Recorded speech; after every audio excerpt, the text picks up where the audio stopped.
the issues shaping our nation. You haven't confirmed that you want to stand as leader, but you haven't ruled it out either. This report basically says that he's not fit to stand trial. Is he indecisive? Incompetent? I deliver the dose of reality Westminster needs. That's the Camilla Tominey Show at 9:30 every Sunday on GB News. The People's Channel, Britain's news channel.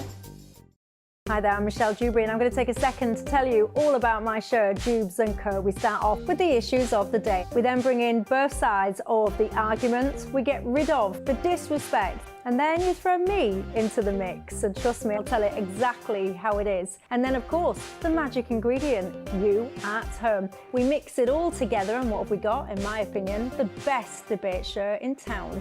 Monday to Friday, 6 till 7 on GB News, Britain's news channel. Nightmare commute? Kick it up a gear with GB News Radio. You can listen online and on DAB+ and on the GB News app. We're also on TuneIn and the Radio Player apps. From the school run to rush hour, get revved up with GB News Radio. We are the People's Channel, Britain's news channel. Every Saturday, 10 till 12, we'll bring you all of the news that you need to know. We'll also remind you that there is so much to smile about. It's my favourite time of the week. I get to relax, enjoy some light-hearted stories, and let Ellie teach me about fashion too. That's Saturday Morning Live, every Saturday, 10 till 12. Only on GB News, Britain's news channel.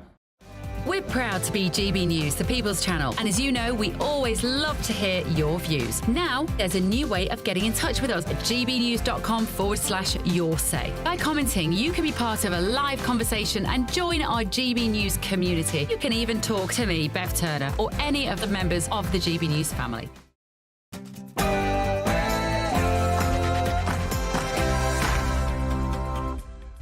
Good evening, it's Saturday night, my friends, and this is the Saturday 5. I'm Darren Grimes, along with Dr. Renee, Alex Armstrong, Will Kingston and Susie Stride. Tonight, on the show... The world mourns after The Guardian quits Twitter. Are we sleepwalking into a social credit system? I cannot believe this internal Home Office report on grooming gangs. Rachel Reeves' CV deceives. And hygiene poverty, can we believe it's happening in this country? It's 6 p.m. and this is the Saturday 5.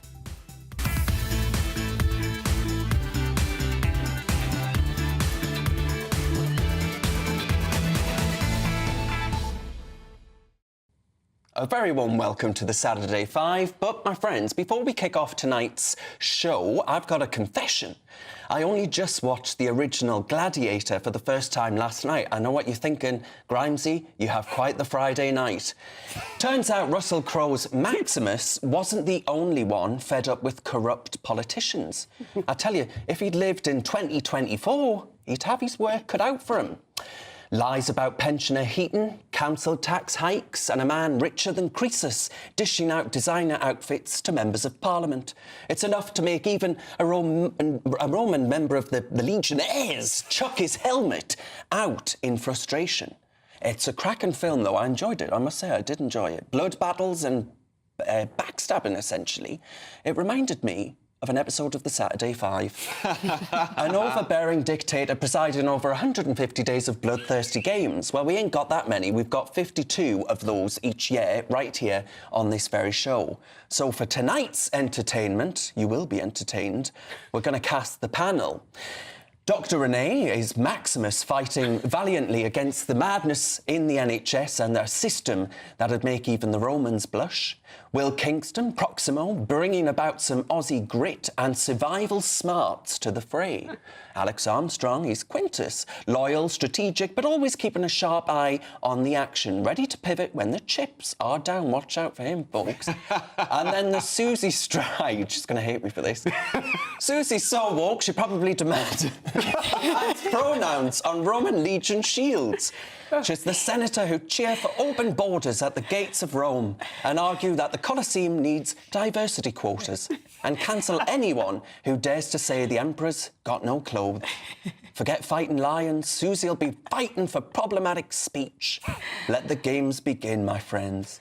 You know the drill. Each host outlines their arguments about a chosen topic, then we all pile in and the fur starts to fly. The stir starts to fly. Will's cooking. And of course, we want to know your views as well. Send your views and post your comments by visiting gbnews.com/your say. And don't forget to ask your questions for Ask the Five. No topic is off limits. But before we start getting in that arena and bashing each other about, it's your Saturday Night News with Sophia Wensler.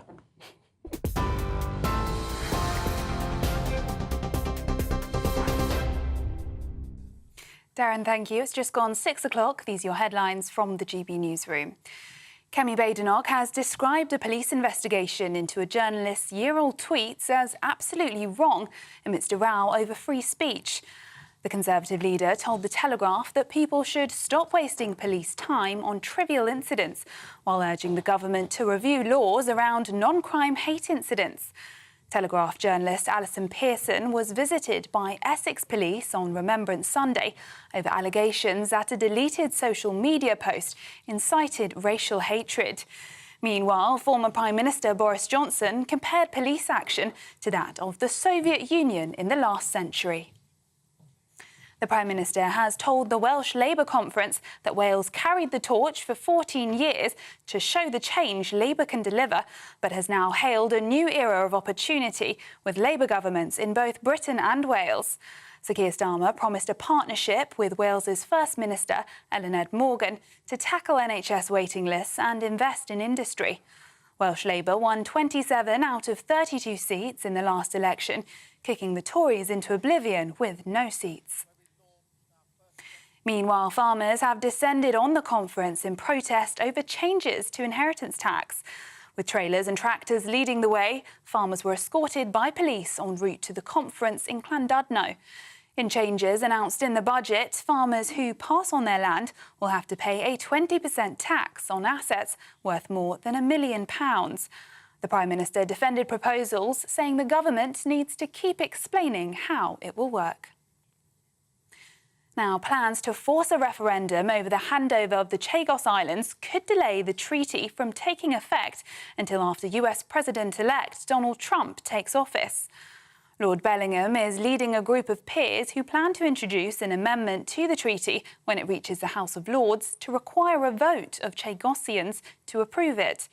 US President Joe Biden's administration agreed the deal with Prime Minister Sir Keir Starmer's government, but Mr. Trump's team is reportedly opposed to it and could look for a way to scrap it. Now, some breaking news. At least 8 people have died after a stabbing attack at a Chinese school, with 17 others injured. Authorities said in a statement that a 21-year-old student is believed to have carried out the attack in Xizang City in China's Jiangsu province. According to the state-owned news agency, the suspect graduated from the school earlier this year and was angry over not receiving his graduation certificate. Police say the student confessed to the crime. Now, more than 400 illegal migrants have arrived in Britain by small boats today, GB News can reveal. It comes a day after we revealed the country had passed the 33,000 mark for migrants arriving in the UK, with official figures showing that 237 people arrived in 4 small boats yesterday. Earlier this week, the Prime Minister announced the arrest of a major supplier of small boats in collaboration with police colleagues in Europe. Those are the latest GB News headlines. More in an hour. For the very latest GB News direct to your smartphone, sign up to News Alerts by scanning the QR code or go to gbnews.com/alerts.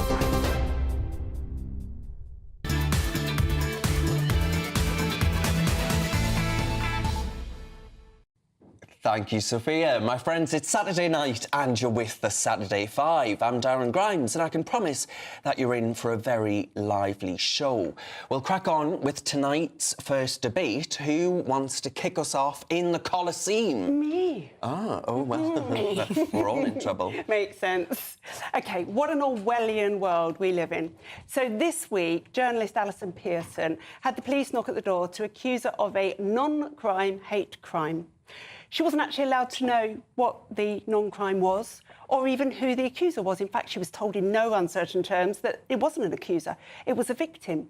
But surely the moment that accusers instantly become victims, that must mean that the perpetrators instantly become guilty.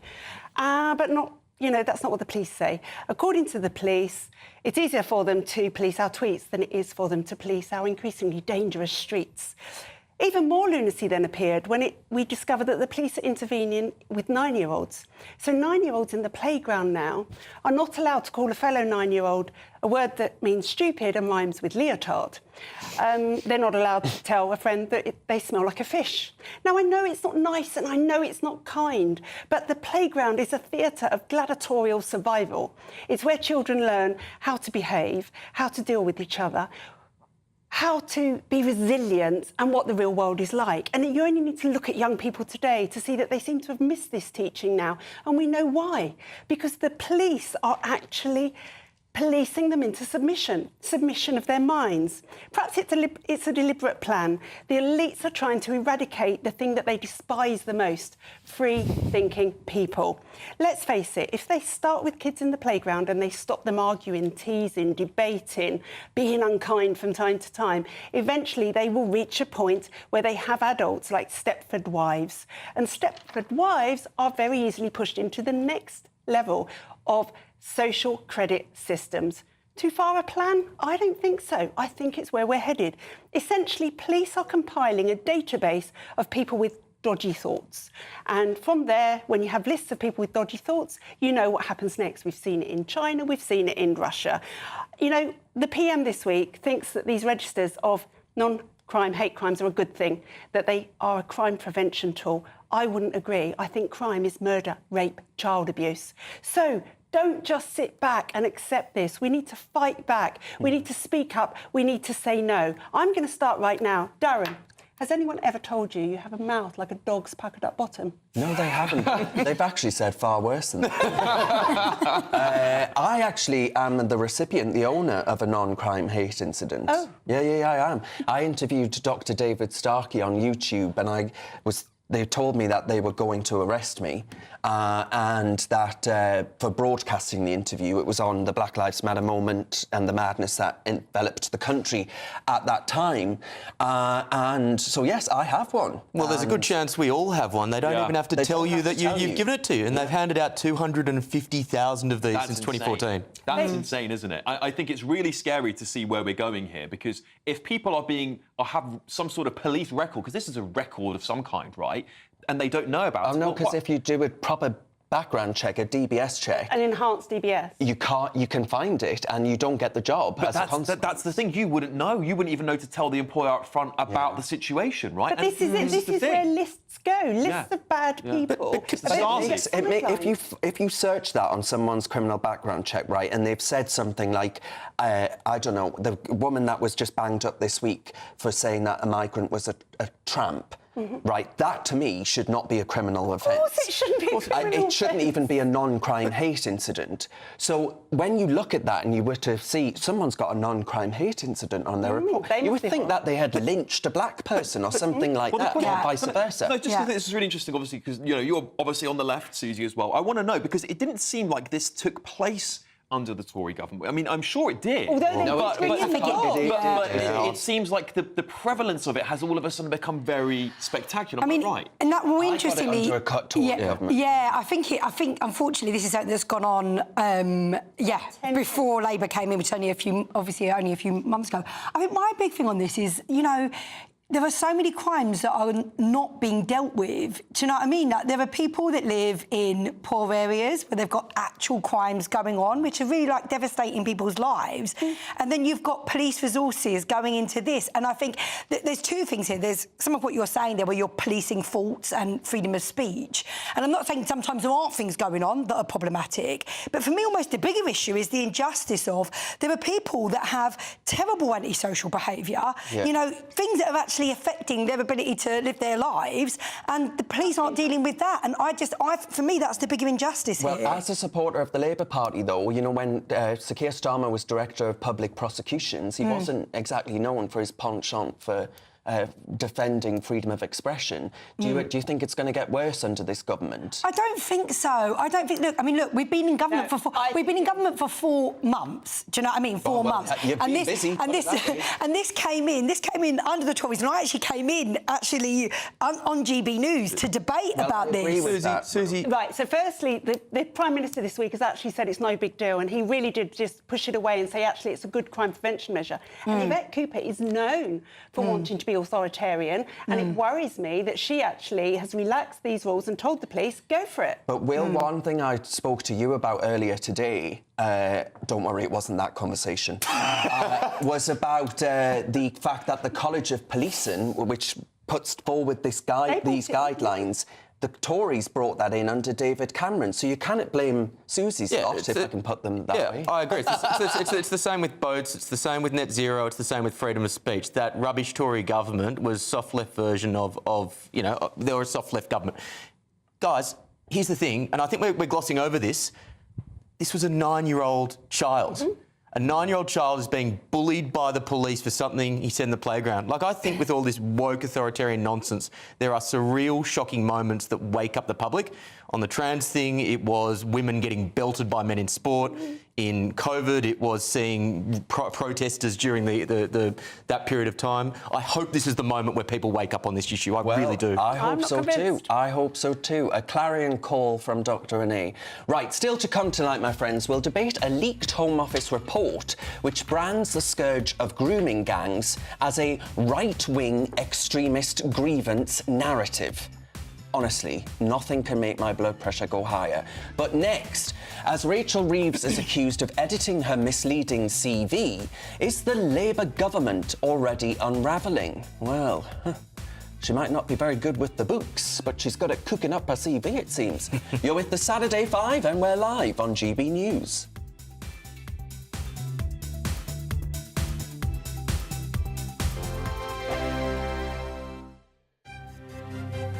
GB News Breakfast, every day from 6 a.m.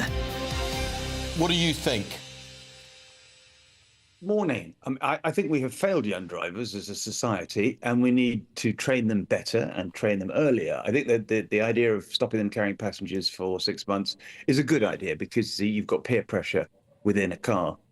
So yes, but I think graduated licenses are really difficult. You've got what we call the 3 E's, which is education, educating kids to drive earlier, and engineering, which is making roads better and safer, and then comes enforcement at the end of it. So I think we're failing in these 2 first ones, the education and the enforcement. I put my kids, all 3 of them, through a thing called Young Driver, which allows under 17s to drive on private land with ADI instructors and learn the craft of driving and all the below the dashboard stuff and hazard awareness long before they try and do this very compressed period of time to learn about driving. I think we're failing them. So I want to see it in schools, and I want to see them being taught much, much earlier. Nobody's actually pointing the finger of blame, I think, at the young driver, but maybe young drivers don't understand how different it is. You feel you can drive, you've passed your test, and then a load of your friends get in the back, and suddenly the mood is different, the pressure on you as a driver is very different, showing off, just larking around and having a great time. Aisha, how do you feel about the fact that clearly young drivers do need to be protected almost from themselves, don't they? Well, I do agree with some of what Quentin has just said, especially about starting early and especially about getting young people used to the dangers of being on the road. GB News, the People's Channel. I'm Christopher Hope. From pop stars to politicians, I'll interview anybody in a pub who's got a political opinion. Join me every Friday on Spotify, Apple Podcasts, YouTube or gbnews.com, or wherever you get your podcasts. This is GB News, the People's Channel. In the GB Newsroom, we bring you the news as it happens. With our team of dedicated journalists across the UK. We're ready to keep you up to date with what's happening every half an hour, every single day. Bulletins here on GB News. The People's Channel. Britain's news channel. Nightmare commute. Kick it up a gear with GB News Radio. You can listen online and on DAB+, and on the GB News app. We're also on TuneIn and the Radio Player apps. From the school run to rush hour, get revved up with GB News Radio. We are the People's Channel, Britain's news channel.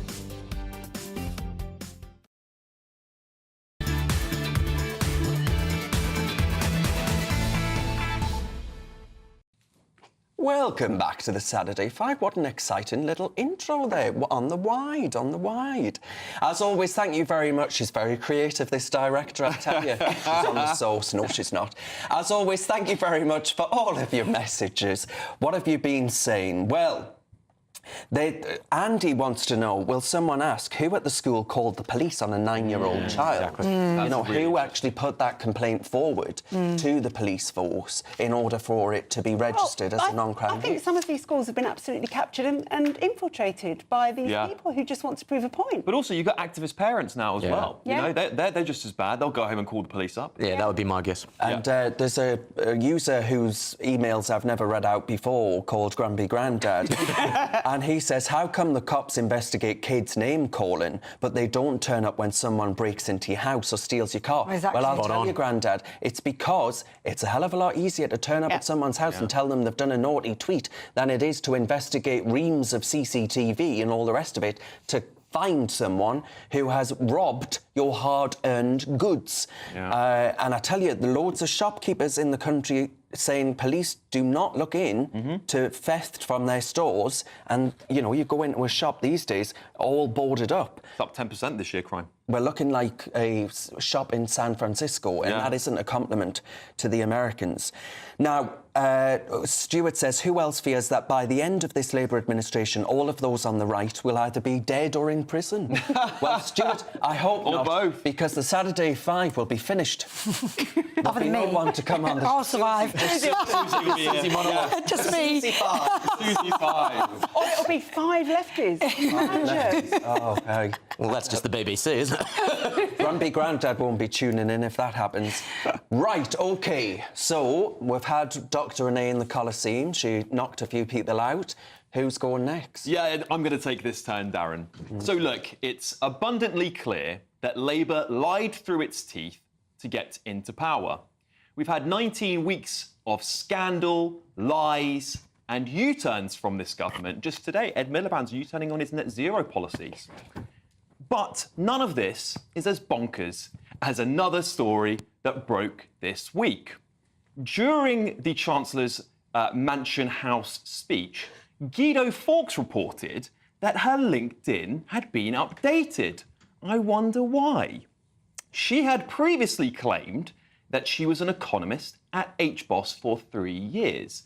But during the speech, that was updated to say she was in retail banking. Well, it turns out she was actually, allegedly, should I say, that she was actually working in a small complaints department handling IT and administrative processes. So it begs the question, as she has used her economist title at HBOS in her own campaign literature, if this is true, has she committed some type of fraud on her local electorate who would have voted her in based on the things they'd read about her?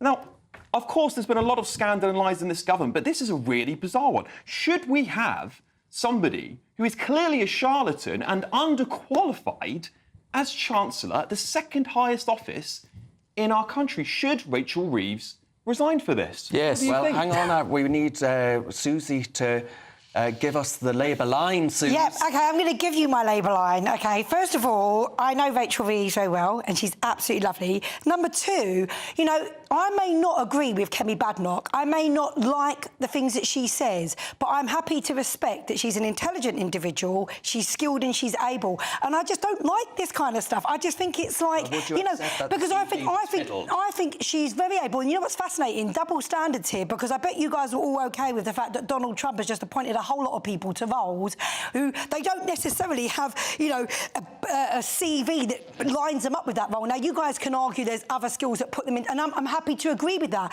But, you know, you can't have double standards here.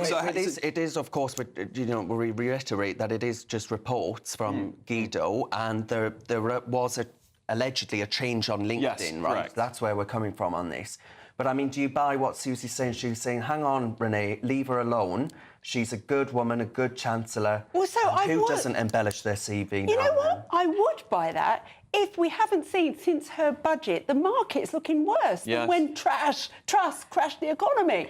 Nobody's saying anything about Rachel. She has trashed the economy. The markets have gone down. The pound has fallen. It is a disaster. Yeah, So she's not qualified. The audience can see here the change that took place. Obviously, Guido Fawkes reported this. Now, I think this is really quite something because you can't get into the highest office saying, I've done all this economist work, I've done all these things. I mean, she was an economist at some point in her career, I believe, for the Bank of England. But that's not the point. You cannot misdirect the public. You cannot misdirect your local electorate. And I think that's scandalous, in my opinion. If it was Jeremy Hunt, the BBC, The Guardian, all these other lot would be all over it going, Jeremy Hunt's lied on his CV. I mean, I'm going to just be honest. I really just, for me, this is small things. Okay, I think when it comes to the economy, let's see where we're at. We've had less than a month since the budget came out, and I'm just going to say, 14 years of the Tories. What have they got to show for that? Susie, NHS falling apart, schools falling apart, and this is not just Labour lines. This is me. This is what I see in my area. You'll find no stronger an ally that the Tories weren't up to it. But what I would ask you is, when you consider the stories that were out in, what was it, 2 years ago, no, perhaps even last year, around the plagiarism allegations with Rachel Reeves's book, is this building up a narrative that actually suggests that the Chancellor is dishonest? I mean, look, I don't think so. All of my experience of Rachel, and I've known her for over a decade, is she's a lovely person. I'm sure she's a hard-working person. But not just that. Sorry, I look at that budget. But I disagree. I mean, I disagree. I'm sorry, but look what Liz Truss did, and I'm sorry, but that is the comparison. We had Liz Truss. People in this country, have struggled, and their mortgages have gone through the roof because of Liz Truss. And we're talking about Rachel Reeves. What has Rachel Reeves done wrong? No, but they're also going up now. Sorry. Let's see. Mortgages have just gone up as a result of this budget. So, I mean, what Renee is saying is that actually we're getting similar consequences. We've got the bond markets have gone up. We've got the economy's crashed. We've got millionaires fleeing the country, and we've got people's mortgage rates going up. Listen, man, millionaires. Can I just say something? Sorry, I've just been in America. Do you know what I like about their wealthy people? They invest in the next start-ups, let's not call him Elon Musk, but the next in this country. How selfish can you be? That you benefit? You benefited from the education system. So what? You stay here, have a legacy, and give it to the next generation. If you can't be asked to stay in this country, then go. Yeah, a couple of things. Number one, they're not going to be available to invest in this country because they're all leaving this country because of the Labor government. But the other thing which is annoying about the lies specifically is because in absence of any sort of... Allegedly. Yeah, sorry, Ofcom. Because in absence of any ideology, in absence of any agenda, in absence of any charisma, they rely on this pearl-clutching moralism led by Starmer. And as a result of that, when they actually turn out to be as corrupt and dodgy as the next politician, it's just so difficult to swallow. Hey, I wouldn't have minded if she'd copied and pasted from the years of Thatcher, maybe, and started some tax. I know, and actually, saying about this, she's a nice woman. I'm a nice woman, but imagine I'd been practising as a doctor for 2 years, you're a doctor, and suddenly you discovered that actually I had a course in first aid. Can I just say, just judge us on our record. No, seriously, because you know what? Well, I am judging you on the record. No, because when I say something, really I bet if I asked you guys what you thought about the last Labour government, you guys would be like, oh, it was terrible. Well, I'm sorry, people could get a doctor's appointment, kids went to school we had way more teachers, and I'm sorry, but judge us on our record, and our record is going to be better than the Tories. And we've had millions of people come here since then. Right, still to come tonight, as the Guardian newspaper becomes the latest account on Elon Musk X to actually abandon the platform outright, are lefties running scared of free speech? But next, I'm going to expose a leaked Home Office report, which we've got exclusively on gbnews.com. It has the audacity, my friends, to brand evil grooming gangs as a right-wing extremist grievance narrative. That's a Home Office report. Are we here in Britain now more concerned with avoiding offence than delivering justice? Because, in my view, we still ain't done that. You're with the Saturday 5, and we're live on GB News.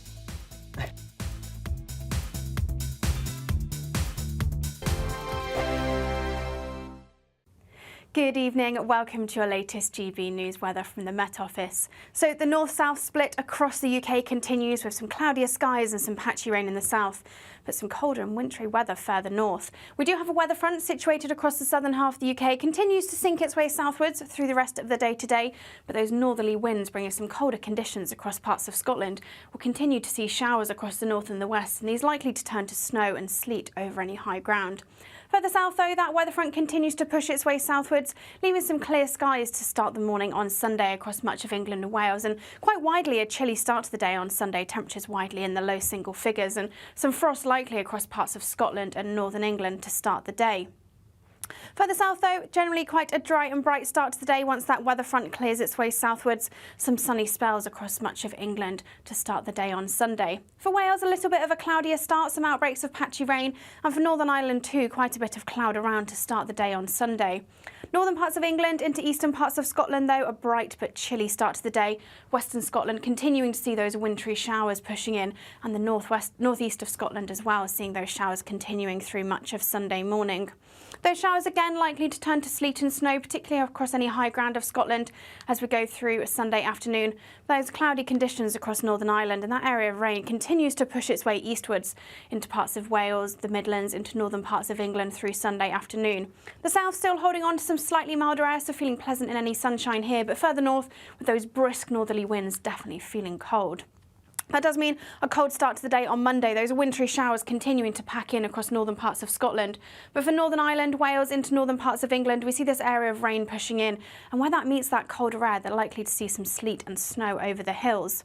Staying cold as we head in towards the middle part of next week, but there should be some sunshine around, but those temperatures feeling chilly for the time of year. Why go out on a Friday night when Friday night comes straight to your home? Talking about? Join me and my A-team of top pundits. Chemistry tonight is electric. As we tackle the big stories of the day with wit, insight and fearless energy. Man of the people. It's all vibe. Just a filing cabinet on wheels with a tie on. So, order in Friday Night Live with me, Mark Dolan, every Friday at 8, only on GB News, the People's Channel, Britain's news channel. Mark Dolan tonight is your weekend dose of news, debate and entertainment. This sounds like a wild conspiracy theory. Don't miss my big opinion. Mark Meets and my take at 10. Democracy is a funny old thing. And we don't do boring, not on my watch. I just won't have it. Let's go and get another glass of that bubbly. You've earned it. That's Mark Dolan tonight, Saturday and Sunday, 9 to 11, only on GB News, the People's Channel, Britain's news channel.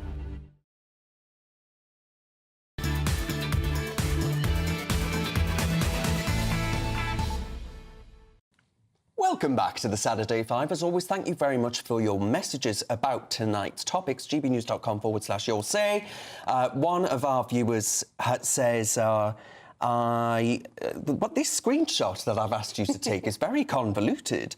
I guarantee that the bin men, teachers, nurses and civil servants, not that you would notice, police, postmen and bus driver and anyone else that's in a union will all go on strike soon. This is a Labour government. It's what happens. They leave us bankrupt. Great show. Thank you very much for that. Jeffrey I couldn't Parks. see who said it. Thank you, Jeffrey Parks. He clearly is technically illiterate. The next one I have is from Marianne, who says she's angry with you, Susie. Oh, no. Yeah, she sure. says, Shouty Susie. Sorry. The so-called Liz Truss crash was caused by the BOE, the Bank of England, by their own admission. Yeah. They mismanaged gilts and pension accounts and caused a panic on the market. Liz got the blame. Do your research. OK. Yeah, Liz did nothing wrong. Not in quasi quatang. Well, they should be completely exonerated. Yeah. All right, now that it's time for our next gladiator in the arena. And, well, I don't think I would last very long in the Coliseum, perhaps. But I'm going to go next. Thankfully, that's that. Now, this is more than disgraceful, if you ask me. This is downright perverse. The Home Office has dismissed the systemic rape of working-class girls by grooming gangs as a grievance narrative in a report. Rape, systematic, the industrial-scale abuse of vulnerable children swept aside as if the real problem is people being angry about it, right? As if you don't have a right to be. For years, thousands of girls were sacrificed at the altar of diversity, abused, ignored, abandoned, all because officials, those with a duty of care, were more terrified of being labelled racist than they were about the safeguarding of children. Predators saw these girls as disposable, as white trash, as far worse than I can possibly say on Ofcom regulated television. And the authorities looked the other way. And now, instead of reckoning that this shameful legacy is something we ought to just condemn, we get this instead. A report smearing anyone who dares to speak out as an extremist. I assume that makes me one. This isn't just tone deaf. It's absolutely bloody grotesque. I apologise if anyone is offended by the use of the B word. It's an insult to survivors. It's an insult to injustice. And it's an insult to the very idea of decency. You know, while victims in this country, we have many on this channel, rebuild their lives, shattered lives, the most awful trauma that you can possibly imagine. Officials are busy trying to control the narrative, even to this day, branding legitimate outrage, your legitimate outrage, as dangerous. This is the same cowardice and moral confusion that actually allowed these atrocities to happen in the first place. The British public has every right to be furious. It wasn't a mistake, it was a national scandal, a betrayal of the highest order of the most vulnerable. And now we're being told that expressing that anger about this abuse, that's the real problem here. No, the problem isn't the British public. The problem is the ideology of multiculturalism and the fear of offence that's turned basic truths into unspeakable heresies. We're talking about gladiators tonight. Well, we're going back to the days of the Romans. We're speaking about all of these things you can and cannot say. This isn't about a failure of policy. It's a failure of morality. And the public, rightly, won't stand for it. I find it absolutely disgusting that an official arm of the state can actually have a report like this published within it, and good for GB News and Stephen Edgington, actually, for publishing that on GB News' website. The government say now that they've, of course, looked into this and vice versa and all the rest of it. But is it not a sign of a Home Office that still just doesn't get it, that's still not on our side? Well, it's the same elephant in the room, isn't it? Which is, we have a problem with men of Muslim faith, because that's what they are. It's not about the colour of their skin, it's about their faith and how they treat women and how they view women.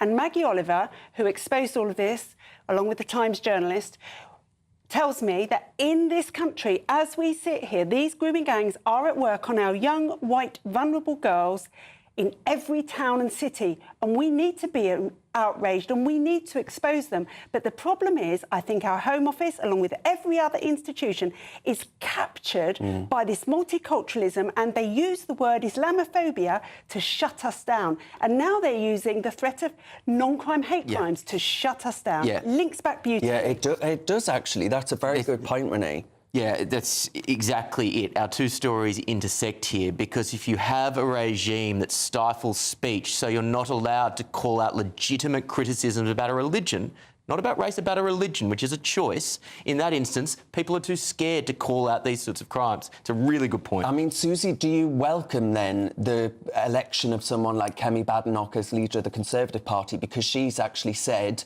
on the BBC, much to their horror, that not all cultures are equally valid, and this was a cultural problem, was it not?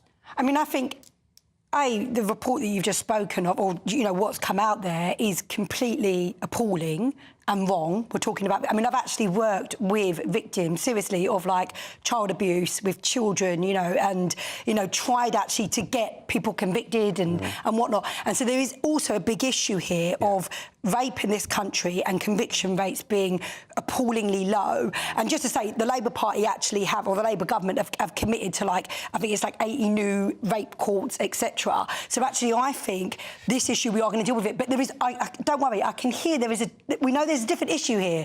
And I agree, there's a different issue here. But I think what I would say on it is, I suppose what I'd say is I agree with you. There's an issue here that does need to be tackled, and it is, you know, in some ways, I don't know, I feel like it goes back 15 years. You know, it's been a long... Me, folks, that's it. It's the end of the... No, but I mean, I'm not agreeing that. I think that... I mean, the thing that... Look, let's just say, Kemi Badenoch, and I think, look, you want healthy democracy, and you know, this is one of the great things about this country. You know, we're not China, you know, and what I do like about... You know, what I like about Kemi Badenoch is she's happy, you know, she knows what she believes, and she's going to say it, and I think that is important. But is she right on that and you want to have iron sharpening iron. Tell me what the statement was again. The statement was that not all cultures are equally valid. Is she right to point that out, that we have a problem with certain cultures? I mean, I don't... Suella Braverman said that. I mean, I don't know whether it's about certain cultures, but I think, look, there were big issues here, and what did happen, you know, with the grooming gangs... What is happening? And what is happening, you know, let's be honest. I mean, like, the police resources need to be going towards that rather than knocking on people's doors because they've written a certain tweet. I do find it faintly comical that people on the left just can't provide a straight answer to that question, that not all cultures are equal. It's the most common sense, obvious thing of all time. Of course they're not equal. Yeah, I think multiculturalism has failed in this country, and it's failed in specific pockets of the country, because there are some places where multiculturalism sort of works, actually, where, you know, there's parts of London where we can see that. But on the whole, where there is a single dominant culture that takes over a traditional British culture, there is a massive failure to integrate. There's a massive failure to assimilate. And what we get is groups like these grooming gangs forming who are unaccounted for. And we saw how the police have policed the things like the riots, where they let the community leaders lead rather than the police enforcing the law. And the word community is used deliberately to make it all sound lovely and soft. You're absolutely right. And what that's allowed is that, again, the police will step on the door and they'll go, right, we think there's something going on here. They'll be called racist, and then they're afraid to report it. Yeah. So we've got a real issue from top to bottom in the Home Office, which is now being infiltrated by wokies everywhere, and in the police service. Yeah, Susie, Yol has written in, and Yol is a member of GB News. Thank you, Yol. He says, she, I beg your pardon, just wait till Labour's definition of Islamophobia is announced. Is that going to mean that someone like Kemi Badenoch, someone like Suella Braverman, cannot say what they've said? No, I don't think so. Look, I think it's really important. You've got to have a debate about this. I'm not, like, disagreeing with lots of things you guys are saying.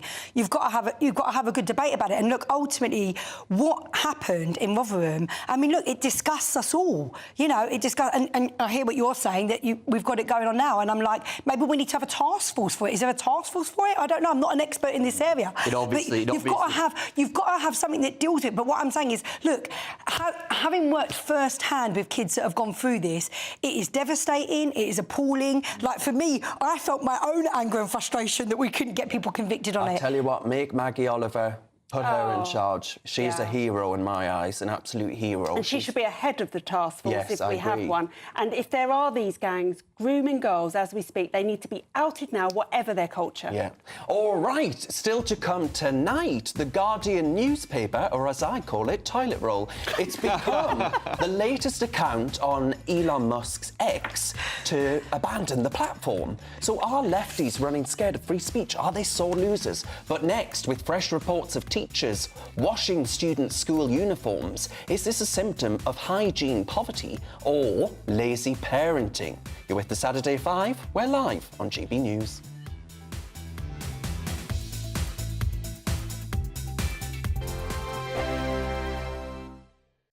It's Patrick Christie's Tonight, and here we do things differently. It's explaining the absolute madness of this, doesn't it? It's explosive. I mean, this is very good. It's lively. 850. Your government sat there, Sean, and it did nothing. It's controversial. And the Middle East has been in turmoil since before I was born. It's everything you need to kickstart your evening. Everyone's had their Weetabix tonight. I love to see it. That's Patrick Christie's Tonight, weeknights from 9 p.m.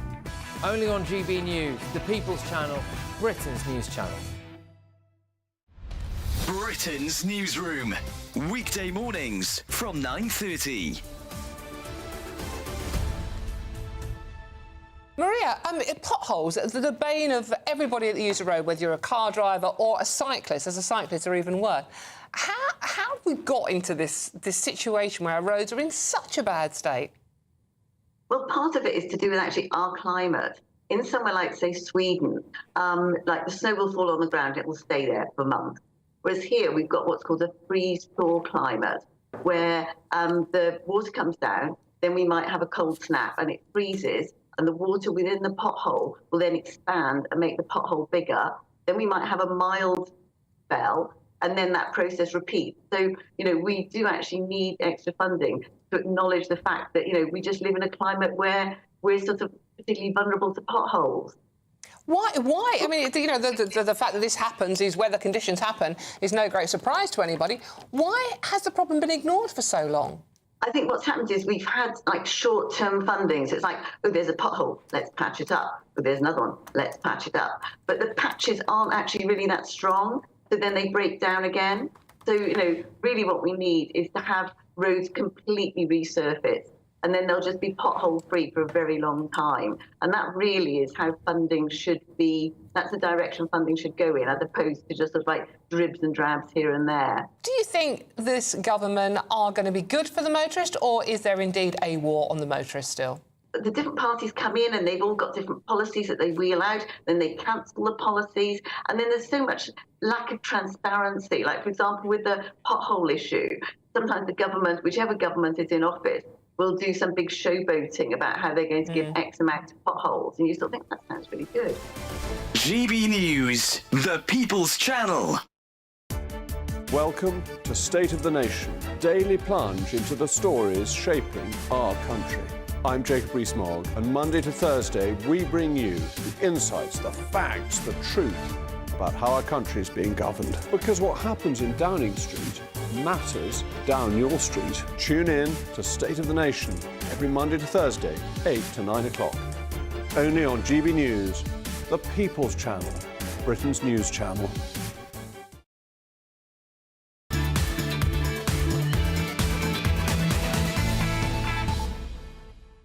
Welcome back to the Saturday 5. Thank you for your messages. Gareth wrote in and he says, Darren, what are you doing? You can get cheaper loo roll than The Guardian.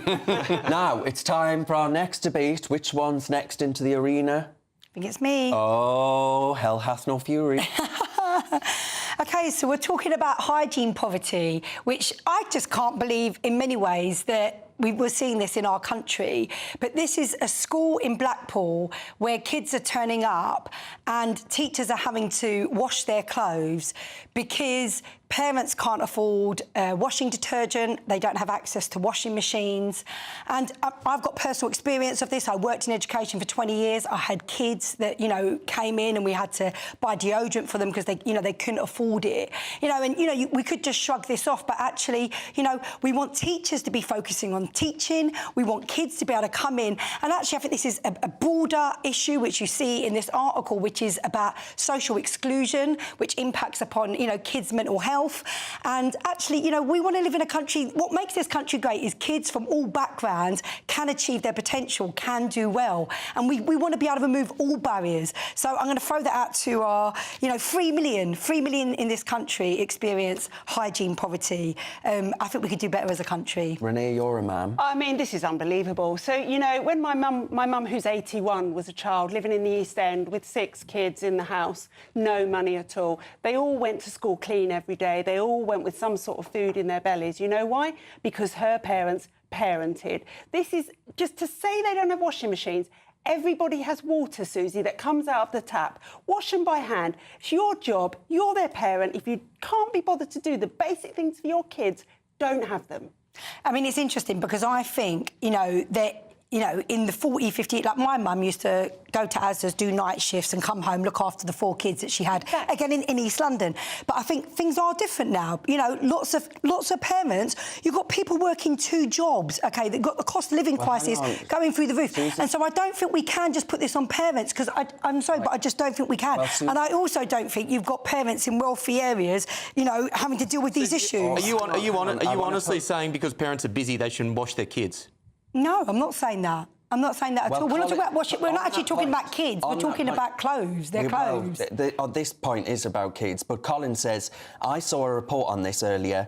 Had that been my kids and I was in that position of being struggling like you set out there, I'd have bought a bar of soap for 30 pence from Asda and filled the bath and scrubbed them clean the old-fashioned way. This is pure and simple. Yeah, I mean, and also, can I just say something? Look, sometimes you do have parents, sorry, I'm just going to say it, that may be dysfunctional or they've got mental health issues. Like, I've worked with kids where I'm like, on my days... Or they're lazy. Well, maybe, you know, but then for me, I'm like... Actually, do we want to be punishing kids for the fact that their parents are, you know... Samantha says... Well, hang on a minute. Do we think there's a need for food banks in this country? Samantha Is there a need for food banks? I think, actually, that they are abused in many... They may well be abused, but we can't say that all people that use food banks are abusing that. Samantha says dirty teeth, dirty clothes, because they're brushing kids' teeth at school now as well. Changing nappies. All these things. Can't be bothered to feed them breakfast on a morning. This is down to bad parenting. And do you know what? This argument about do we punish kids, Susie, that argument will mean that eventually me, as a taxpayer, will be paying to raise every kid in the country. Can I just say, look, my mum worked 2 jobs. She was single parent to twins. She worked Londoner as well. There's 2 of you. There's 2 of us, unfortunately. She worked her backside off, and she always found time to bathe us, feed us. Yeah, look, can I just say that? I just want to say, so did my mum. My mum found time. But what I'm saying to you, and there will be people that abuse the system, and that is a problem, and that's more of a problem actually on the working poor than on the rich. But what I'm saying to you is there are people out there that are genuinely struggling, and I want to live in a country where actually we don't have these barriers. OK, right. It's time, I think, to put Willie in the ring. The arena. Will, take it away. Thank you, Darren. In a move that has shocked and saddened the world, The Guardian will no longer be posting their articles on Twitter or X. They did it in that smug, supercilious, self-righteous, sanctimonious way that leftist journalists do so well. They talked about far-right content. They talked about conspiracy theories. They talked about all manner of evils that are now popping up on this platform. Here's the thing, and there are some things that need to be said here. Number one, they didn't care about misinformation and disinformation when that misinformation was coming from the left, whether it be the plethora of COVID conspiracy theories that now just so happen to be true, whether it be Hunter Biden's laptop, whether it be the nonsense foundations of the gender ideology movement. But here's the other thing. This is not about misinformation. The fact of the matter is, this is about the high-ups, the digital elite not wanting to associate with people who have low-status beliefs, of which they now think X is infested by. The left has a choice in the wake of Trump. They've lived in echo chambers for the last decade, and as a result of that, they've got Brexit, they've got Trump 1, and now they will get Trump 2. The right doesn't need to worry about this because we listen to the leftist views in every establishment every day. The corporates, politics, the media. We know how they think. We know how they operate. The left don't do that. And you know what The Guardian's done? Well, let's just create another echo chamber and keep ignoring the plebs. See how that goes, guys. Let's see how that goes in 2028. Let's see how that goes in the UK in 2029. Unless they start listening to the voters who used to rely on them, they will keep losing. You didn't mention the best part on this new platform. Guess what they're doing? Have we got that image? Have we got the picture, the screenshot there? Oh, no screenshot. There was this screenshot anyway, I'll describe it to you. Picture this. I was about to say I sound like Rolf Harris, you can't say that. Definitely not a comparison you want to have there, Darren. Viewers of a certain age will get what I was intending anyway. But what I was going to say is there are already screenshots of those with gender-critical views, that is, those who believe in biological sex and women's rights, already being censored on this platform. Yes. It's called Blue Sky, more like pie in the sky. Well, it's really interesting because, you know, before Elon Musk took over Twitter, this happened on almost every social media platform. It happened on Facebook, it happened on X, and you couldn't get out a piece of information that went against the grain for the life of you. You'd be shut down, censored, and taken off the platform. Those people are now going to go to that exact same platform, The Guardian, who were meant to be the paper of freedom, liberty, and all this moral righteousness, are leaving to go to a platform and didn't even criticise X when the CIA had infiltrated it. They didn't report on that once. Yeah. It is absolute hypocrisy to the max, and people aren't stupid. Also, devastating news this week. The Clifton suspension also left X. Yes, I saw a bridge too far for Elon Musk. Yeah. If only more inanimate objects had as much principle as the Clifton suspension bridge. Right? This is the thing. Surely the whole purpose of having a newspaper and doing things like this is to challenge other people's people's opinions and to get a story out there, to challenge people and educate them about something that you believe in. That is the exact opposite Hang of on, the Alex, purpose of the because free that's press. what we're trying to do at GB News. Well, exactly. But we face attack from across the piece, Quite like right. you wouldn't believe. A constant attrition to shut this down. I just want to say a quick couple of things. So, like, I just want to say the left is not one homogenous group in the same way that the right is, and I know you know that. But for example, The Guardian annoy me frequently. I'm not really a big Guardian reader, and I think that's important to say. Like, so the Labour Party is not the Guardian is not the Labour Party. It's a whole lot of stuff the Guardian does that, you know, I'm not for.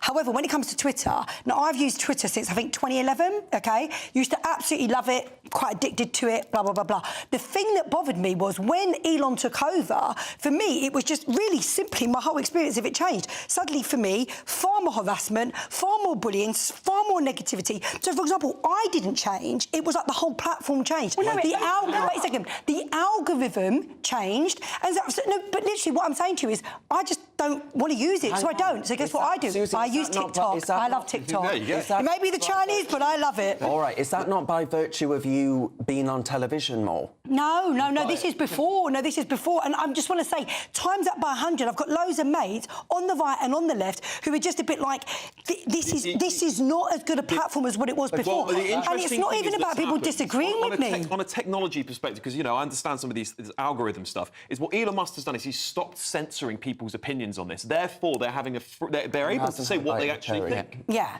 The left is a homogenous group today in one key respect, in that the binding thread is how they no longer embrace debate in the contest of ideas. They silence dissenting views. That is what binds them. No, the right do that just as much. No. The right do that just as much. But you are on the right. I'm just going to say, you are on the right, so you're within that prism. I wouldn't say I'm on the left. I would say I'm quite... No, what I'm saying to you is this. You're absolutely right. There are aspects of the left that do my head in. Hence, we got rid of Jeremy Corbyn, OK? But what I'm saying to you is, no, the right can be just as much like this. Look at the comments on my feed after this and see where right-wing people and what they will say about my accent and what they'll say about what I'm saying. Between us is we believe those views should be allowed. You think that they should be silenced. No, I think they should be allowed. OK, well, they are. Could say a bit nicer, be a bit kinder. Right, all right. Loads more to come on the show tonight, including would legalising assisted dying be a slippery slope in legal terms that open the door to those suffering from non-terminal chronic illnesses, such as eating disorders, being able to do it? We'll debate that in the big interview. I'll see you after this.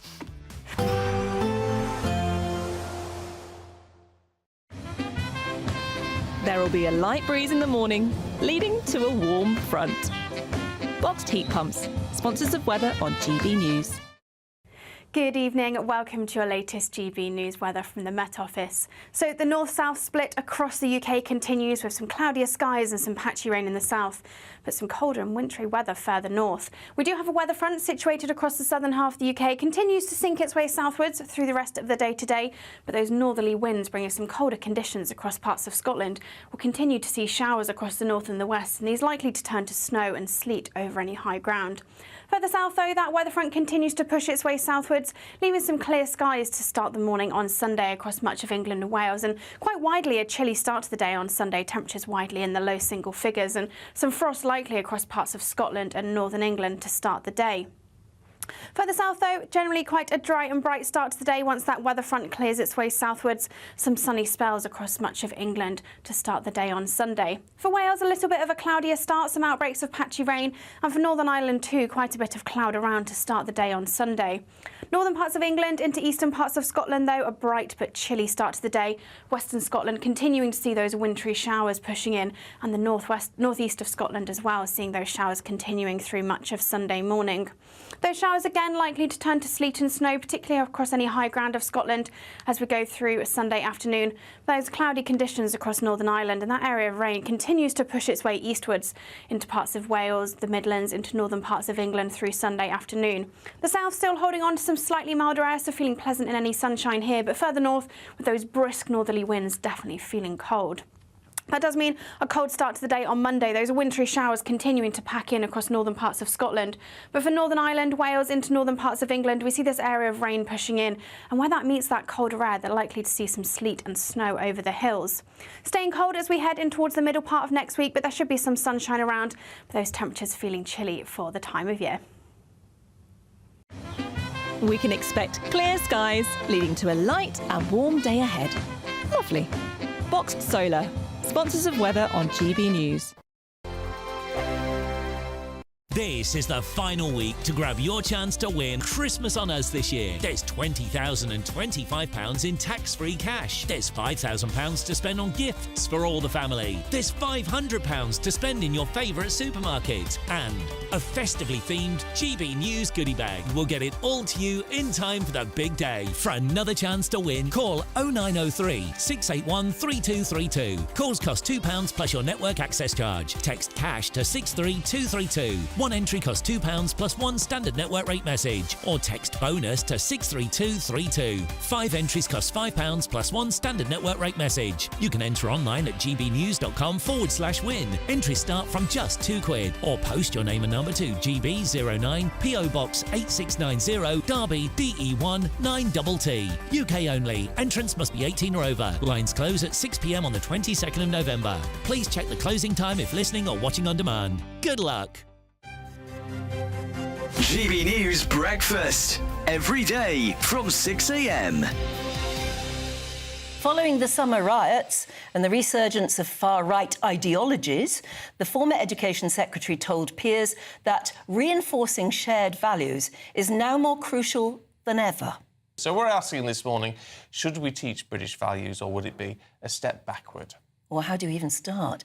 To debate this now, we're joined by the Campaign for Real Education chairman, Chris McGovern, and political commentator Matthew Stadlen. Well, I think these days, particularly in schools, it's quite fashionable to look at the negative sides of Britain's identity, particularly British history. Personally, I think I'm very proud of being British, and I think we need to be proud of our country like most other countries around the world are. As Chris says, Matthew, lots of other countries do it. Heck, you only have to look at the United States, don't you, to see how sort of patriotic they are. Is there anything wrong in trying to instil a bit of that amongst our youth?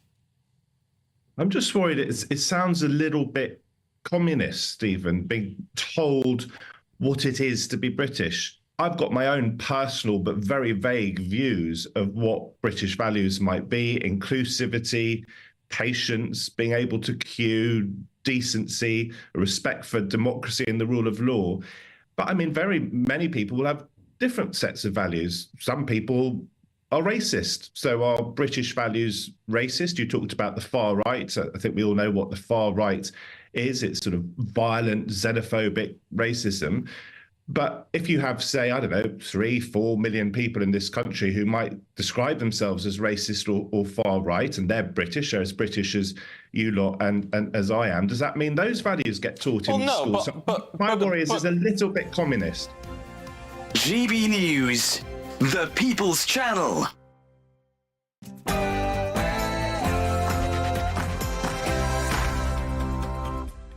My friends, it's Saturday night, and this is the Saturday 5. I'm Darren Grimes, along with Dr. Renee, Alex Armstrong, Will Kingston, and Susie Stride. Plenty more to come tonight, including our big interview on the controversial assisted dying bill.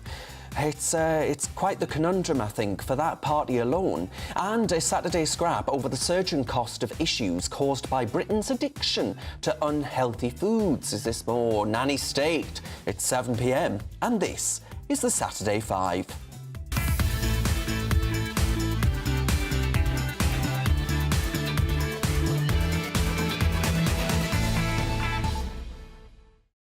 As I say, my friends, still to come, with health issues caused by unhealthy foods costing the country hundreds of millions of pounds a year, is it time for tighter regulation on fast food here in Britain? And is legalising assisted dying a slippery slope, in your opinion? Let me know. Get your comments in, and don't forget, Ask the 5.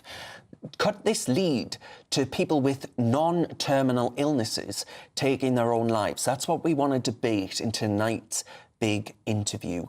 Then, answering your questions. Send them through gbnews.com/your say. First of all, though, it's your Saturday night news with Super Sophia Wensler.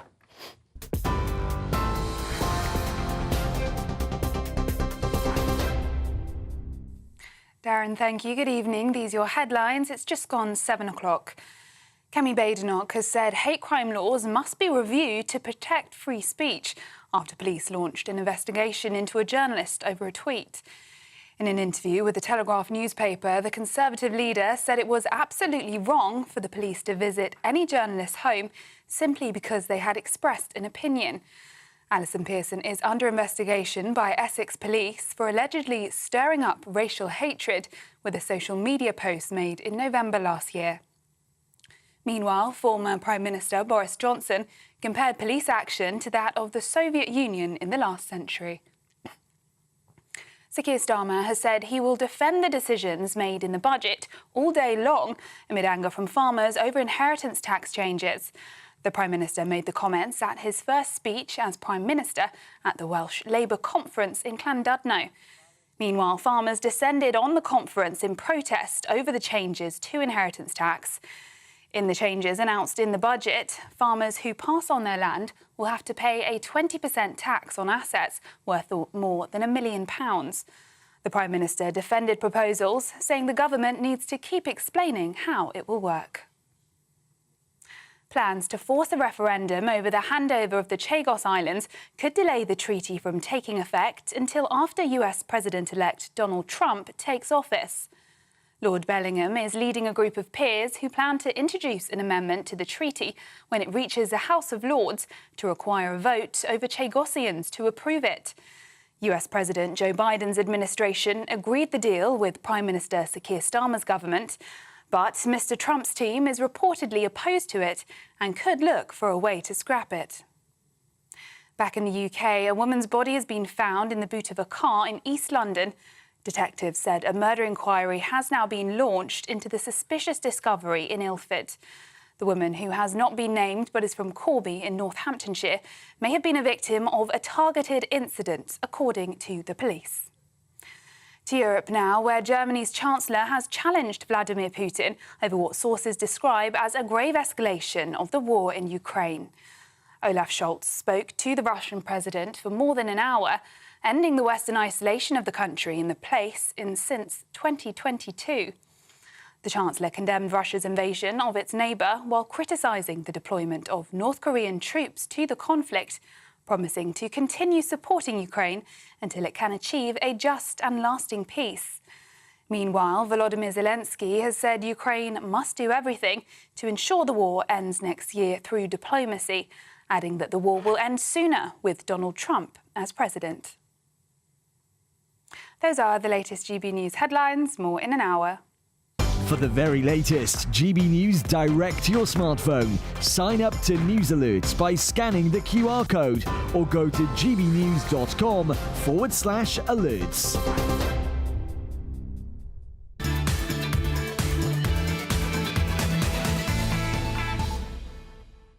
Cheers, Sophia. It's Saturday night and you're with the Saturday 5. I'm Darren Grimes and I can promise that you're in for another lively hour. I'm going to read out some of your emails about this topic that we're going to discuss in a second, because there are views coming in thick and fast about this. This has got you at home animated, as well as the Labour Party and the rest of Parliament. So I think it's important to give you your view as well. Sharon says, Darren, I looked after my father when he was dying. It was his nightmare to be kept alive when he was in constant pain. His words were, you would have a dog down weeks ago. I'm in for a dignified passing. My life is known. My beautiful dad was kept alive to suffer his very worst nightmare. Bobby says Labour already have an assisted dying programme. It's called the removal of the winter fuel allowance. Its success will be measured by the length of the undertaker's tape measure. And Leaky says the assisted dying bill may look compassionate, but look at what happened in Canada. Yeah. If you haven't got a $1 to buy you a coffee, well, you could be eligible. The slippery slope to euthanasia for people who don't comply. Are we heading that way as well? Lots of views coming in there. But in tonight's big interview, we're going to tackle that divisive debate. I'd say one of the most divisive debates, certainly of the moment, It is this push to legalise it. We had one in 2015, a vote and a debate about this. It was rejected, roundly rejected. But Kim Ledbetter, she's a Labour MP, she's put forward a private member's bill, now published, it's now out there, seeking to allow the terminally ill to end their lives with medical assistance, suicide effectively. On the surface, it's presented as a compassionate step, but as one of our viewers just said there, are the implications far-reaching and deeply controversial? Critics warn that the bill isn't watertight. Philip Murray, college assistant professor in law at Robinson College of Cambridge, is one of them. He argues that actually, potentially, the European Convention on Human Rights, I know that's an issue that speaks to many of you as well, the European Convention could undermine the bill's safeguards, which the proponents of the bill say are there. There's Article 15 of the ECHR, which prohibits discrimination. That means, my friends, that any law limited to terminally ill adults could actually be challenged for excluding others, such as those with severe disabilities or mental illnesses. So the question is this a slippery slope, as Philip, I think, will be about to argue, and a legal inevitability that actually the bill will be attacked by activists? And let's not forget, as one of our viewers also said, you're a clever lot, Canada's laws have been expanded to include mental illnesses, and now the Netherlands permits euthanasia for those with so-called completed lives. What is a completed life? Last time I checked, we weren't on a PlayStation game. Are we opening Pandora's box here in Britain? Well, Philip Murray joins us tonight to unpack the legal, ethical and societal risks of this deeply contentious proposal. Is it compassion or is it danger? We'll find out. Yes, as I say, the Assistant Professor in Law at Robinson College, Cambridge, Dr. Philip Murray. Dr. Murray, thank you very much for joining us this evening. Could you first set out for us your legal brain as to why you think that actually this bill and the safeguards of said bill, because that's what we hear from proponents of it. They wax lyrical about this. I don't know what you're getting your knickers in a twist for. This is going to be absolutely fine. It's tighter than goodness only knows what. When actually you argue that it could be pulled apart pretty quickly. Yeah, Darren, I've got the bill here, and Kim Ledbetter said that it would have the tightest and strictest safeguards of any assisted suicide law in the world. And a cursory look at this bill tells you that it doesn't have that. I've been talking to a lot of lawyers over the last few days about this, and we all have concerns. I could go on all night about them, but I'll limit myself to three. The first concern is that it requires doctors to be able to pick up on all those subtle hints and suggestions of coercion or undue influence. Doctors aren't trained to do that. They aren't required to refer a request for assisted suicide to a psychiatrist or to a social worker. They don't even have to talk to any of the family members of the person who is requesting assisted suicide. Secondly, there are some real concerns here about involving High Court judges. Sir James Mumby, who was the president of the family division of the High Court, wrote a couple of days ago online that he had real concerns about the idea that the High Court could possibly serve as a judicial safeguard to prevent people being pressured or coerced into death. He says this is not the judicial task. Judges don't have enough hours to do this, and unless you believe that judges are all-seeing and all-powerful, which I don't, judges are not going to be able to catch vulnerable people being exploited by this law. And then thirdly, and as you alluded to, there are some real concerns here about this law being expanded under European human rights law. This is one of the strictest assisted suicide laws in one sense, strict because it discriminates against everybody who is not terminally ill. And we know that under Article 14 of the European Convention on Human Rights, if your law discriminates against people on grounds of disability or illness, then the court in Strasbourg is likely to find that that's incompatible with the convention. So I think there's a real risk here that either our Supreme Court or the European Court of Human Rights in Strasbourg could require this law to expand in the future. Yeah, and I mean, that does happen.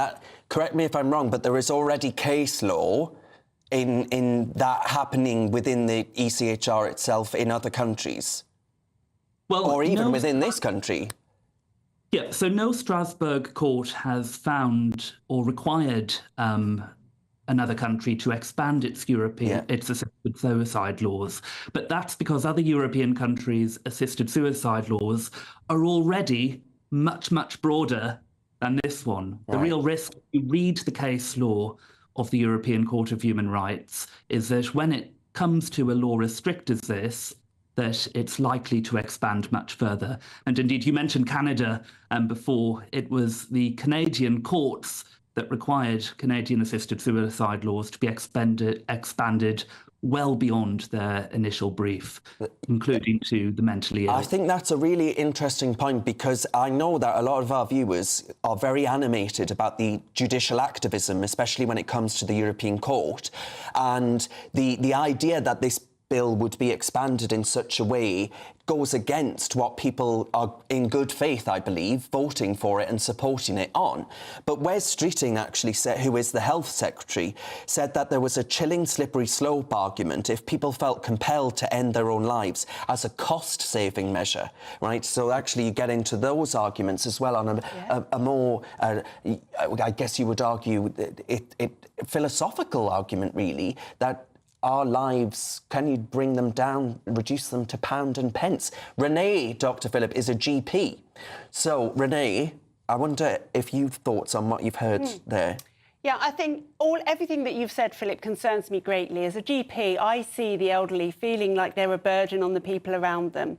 And when you've got money involved, which you do with houses and bank balances, there is a subtle coercion from family members, more often than people would believe, that I don't believe any law can ever notice or catch.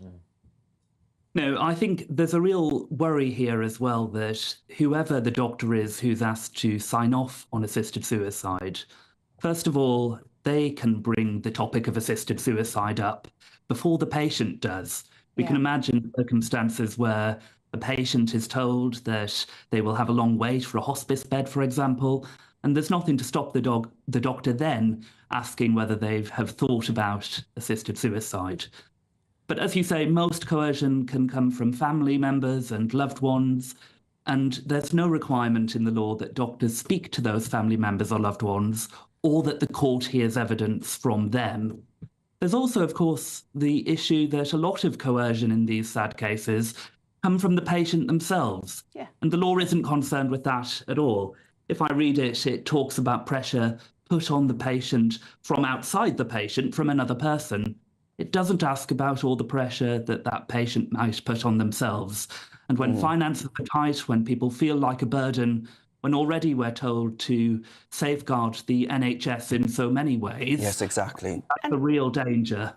But pressure on someone like you, though, as well. If you've got a patient coming to you... I was just going to say... If Philip, for example, if a patient came to Renee as a GP and said, as Patricia just has in our inbox here, Patricia says, "Hi, Darren, I have dementia, and I hope before I have anybody helping me out, wiping my bottom and all the rest of it, I would like to die before that happens." In that scenario, Renee, what on earth you would feel... So we could potentially see here the complete breakdown of relationship between a GP and their patient, because if they come to me and say, "I'd like to die, would you please sign this form that says I've only got 6 months to live," and I say no, that relationship immediately breaks down, even if I try really hard. So where does that patient go? Do they shop around until they find a doctor who will sign the form? Yeah, there is nothing in the law to stop patients from shopping around. If they go to the doctor and the doctor says, "Well, in conscience, I can't do this," they are required under the Act to pass them on to a doctor who will. So I think there is a real risk here that people will find a doctor who's going to say yes. Who on the panel then believes and has heard the argument from a viewer, Patricia, who has dementia? Should Patricia have the right to end her life? Advance directive. I would unfortunately say no. And I know that sounds very cruel, and I know because people do suffer. My grandfather passed away not that long ago from dementia and Alzheimer's as well. And I can appreciate that can sound cruel to a lot of people. But you're alive for a reason. You're still here, you're still cognitive, you'll still be functioning. Even at that point in time, even before my grandfather passed away, he was still moving, talking. He was still a human being. And I think there's something unfortunate that I feel that when your time is up, God will tell you your time is up. I want a dissenting voice. Yeah, I don't think, it's God's decision makes a great deal of sense as an argument here. I think that Patricia should have every right to make this decision. Where it does get tricky is I think you should have every right to make this decision if you have full agency to make an informed decision. Who determines that?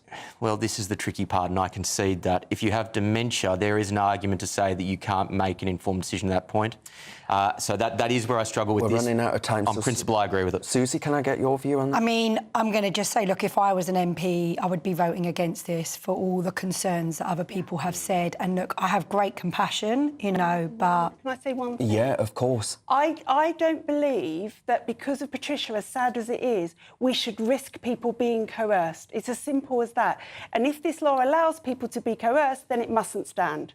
All right, Philip, you've heard that. Will being the dissenting voice, thank you, Will.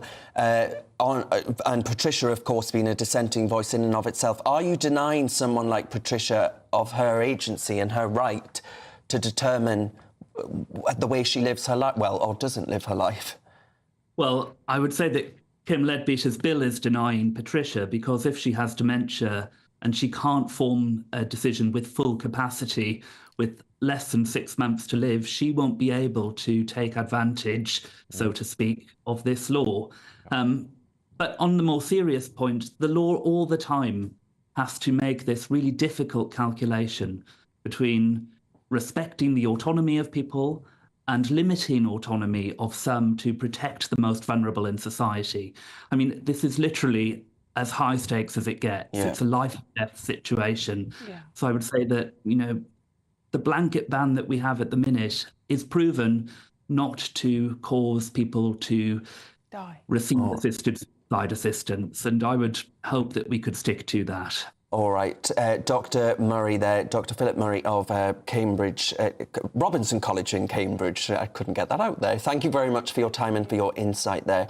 Now, folks, still to come tonight, we're going to be showing you Starmer's Diwali Howler and bring you a bizarre update on potential UFOs. But next, as health issues caused by unhealthy foods cost the country hundreds of millions of pounds each year and every year, is it time to enforce tighter regulation on the fast food industry here in Britain? Will and Susie are going to battle it out in the Saturday Scrap after this short break. You're with the Saturday 5, my friends. We're live on GB News. I'm Christopher Hope. This is GB News, Britain's election channel. This is GB News, Britain's news channel. Now we're joined now by Sophia Viraji, the co-founder of the Azealia Foundation, which was created due to the tragic passing of her 8-month-old daughter to leukemia. The foundation is doing some incredible work for children's cancer. Yeah, some really incredible stuff. They've just launched a PhD even, where they're funding young doctors to specialise in childhood cancer as, get this, I wasn't aware of this, it's one of the most underfunded areas in the NHS.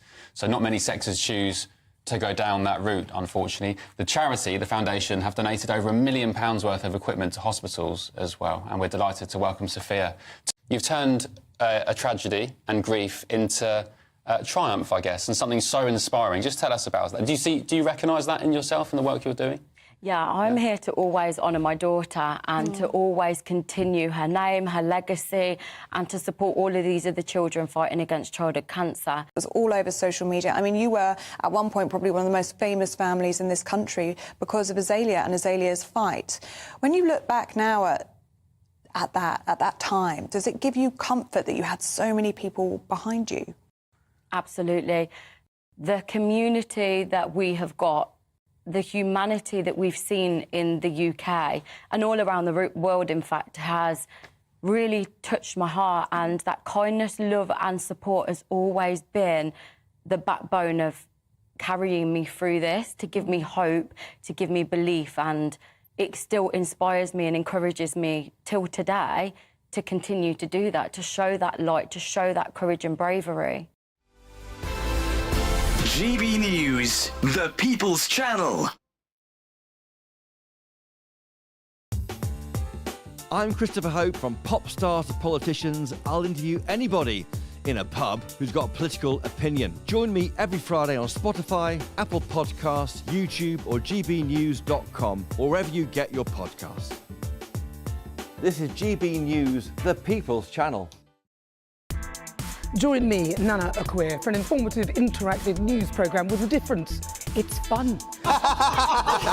No, he didn't say that, Dave. I'm so surprised. I think there's an element of truth to that. Join me from 3 p.m. every weekend, only on GB News, Britain's news channel. Every Saturday, 10 till 12, we'll bring you all of the news that you need to know. We'll also remind you that there is so much to smile about. It's my favourite time of the week. I get to relax, enjoy some light-hearted stories, and let Ellie teach me about fashion too. That's Saturday Morning Live, every Saturday, 10 till 12. Only on GB News, Britain's news channel.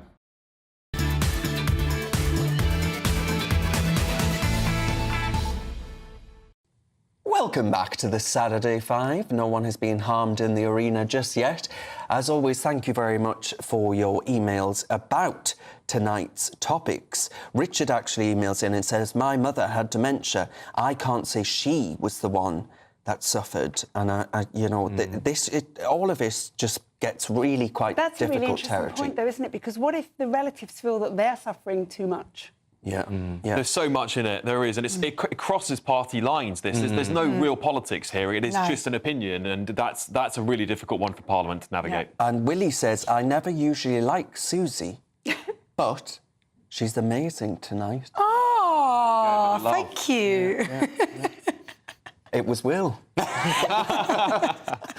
Right, now, speaking of Will, it's time for this.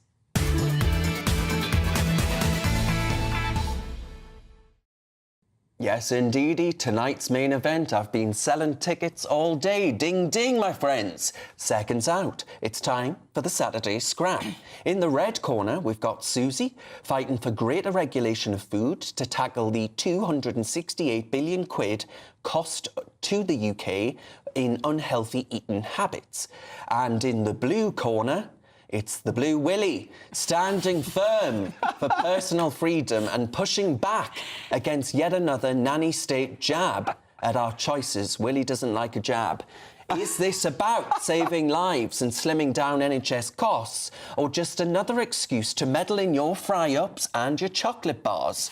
We've been talking about freedom there in the assisted dying debate. Is this more regulation, or does the nanny state need to throw in the towel, where we're going to get scrapping and see who lands that knockout punch? Right, I think, Susie, we've got to say ladies first here, and I'm going to ask you, Susie, to take it away. OK, so the UK is spending on unhealthy food habits 268 billion a year. So that's just 268 billion. That's not a small amount of money.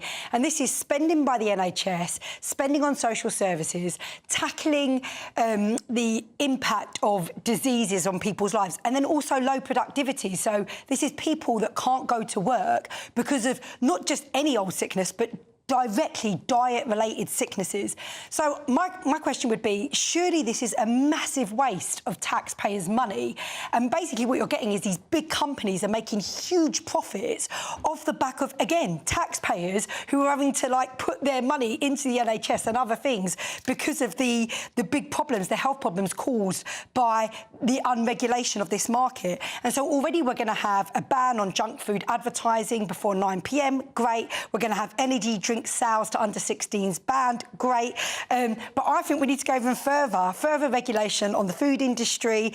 You know, it needs to not be profit before health. And I think in this day and age where we are, we can be better than this as a country. But Will, come on, what have you got to say? Quite a bit. The old corporate greed line, it's like Tourette's with lefties. They just, it's kind of a default instinct.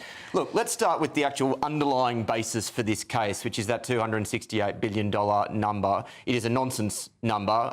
It came from the Food, Farming and Countryside Commission, authored by a guy called Tim Jackson. One of his other books that he's come out with is Post-Growth, Life After Capitalism. This is yet another piece of ideological, authoritarian, woke nonsense dressed up under the public safety banner. The fact of the matter is, here are some hard truths. Number one, if you want to make yourself fat, you should be allowed to make yourself fat. Eat as many Big Macs as you want. I'm so sick and tired in this society of us relying on the government to regulate every single social ill. We are absolutely fair weather freedom fighters in this day and age. But the other thing I would say on a more pragmatic level is that these sorts of taxes and regulations that Susie has just described simply do not work. There are never instances where they actually lower rates of obesity or any other, or gambling in that particular arena. What they are regressive taxes on the poor, because people don't stop eating Big Macs or people don't stop gambling, but the poor people who disproportionately engage in these activities are the ones who are affected. And Susie, your side should be the side who should be protecting those people. OK, all right, so let's just come back on a few of those things. So for me, first of all, do you think it's OK for cigarette companies to be on TV saying, hey, let's all smoke, it's great? No, we don't allow that to happen because we safeguard children, because we understand that smoking, as well as alcohol, has massive problematic effects on people's health. Therefore, we have regulation there for it. So we already do this. And basically what we're saying is new research, new evidence, and this is nothing to do with the left or like capitalists, like people that are anti-capitalist. I mean, I'm definitely not that person. I'm pretty centre ground.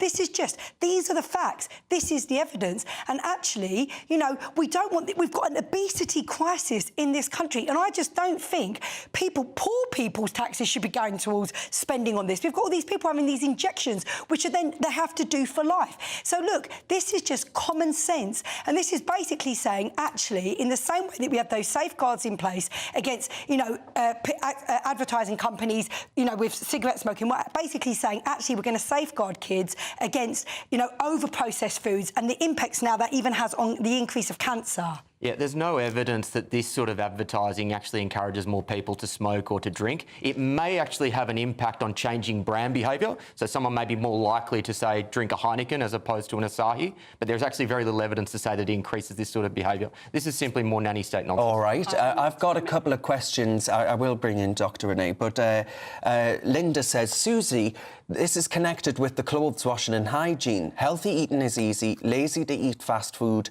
So if there are just healthy veg and fruit available, what would people do? No, I mean, look, actually, there is an issue here when it comes to wealthy people and poor people, but actually this is irrespective of that. Obesity hits all classes. And what we're saying, look, I don't agree with nanny state in an crazy way, but in the same way that we had a law introduced not that long ago that said you can't smoke in a car with a kid in the car, or actually we need seatbelts. That's a little bit further back. That's not nanny state. That's just common sense. All right. And this is exactly the same. This is now the arguments we're doing now. We're running out of time. Will, you are against common sense, and also would you not argue that, with the likes of Mr. Kennedy in the United States of America, pushing us to be more healthy and getting rid of all of these, pushing America to be more healthy, actually you're on the losing side here? Not your best question, Darren. No, I don't think I don't think I'm on the losing side here. I think this is very simple. I think That's from one of our viewers. Oh. Not your best question, viewer. Look, I think this is a freedom issue, and I think this is very different to this. I am going to surprise Susie now. You are wrong. There is plenty of evidence to say that when you use subtle advertising in supermarkets to guide people to the crap food, it dramatically changes behaviour. So I think we should be coming at this from a corporation point of view, where in a supermarket we nudge people in the same way that we nudge them to the rubbish food, we nudge them to the healthy food, but we also go into schools and we teach kids. Well, the Tories did that, though, didn't they? They regulated that. There is an issue. Can I very quickly respond to that? There's a difference between nudging and actually banning, but the other thing I would say is No, you know what, Alex, I'll pass to you. Well, I was just going to say that I think there's a bigger issue here, which is a lot of people don't even know how to cook, right? They don't know how to cook a healthy meal. So they'll walk into a supermarket and they'll go, I can't pick up all that stuff because I wouldn't know what to do with it. And so they go to the fast food aisle, they go to the processed food aisle, and it's just quick, put it in a microwave. So you've got to start at basics with the country. I think food technology in schools, we've got to bring it back. Every school, every technology kid. solutions are absolutely needed And in this maybe we'll country. stop McDonald's selling a triple burger for £1. Maybe that's... McDonald's is quite expensive When these were days. you last at McDonald's? Yeah, I was going to say, you could have had a Mackey's for a few years. hamburger. The thing is, like, fast food actually is quite expensive now. Fast food is not cheap. Go on Deliveroo, it'll cost you 40 quid to get a takeaway. £6 for a chicken sarnie at McDonald's. I don't know which McDonald's there's no you've chicken been to. in it. Yeah, not real chicken at least. McDonald's are not here to defend them. Allegedly. All right, still ahead, we'll be debating your questions in Ask the Five. It's your last chance to get them in. But next, has the Prime Minister exposed his cultural hypocrisy after fumbling his celebration of the Hindu festival Diwali? One of our viewers says, Diwali, more like Diwali. You're with Saturday 5. We're live on GB News.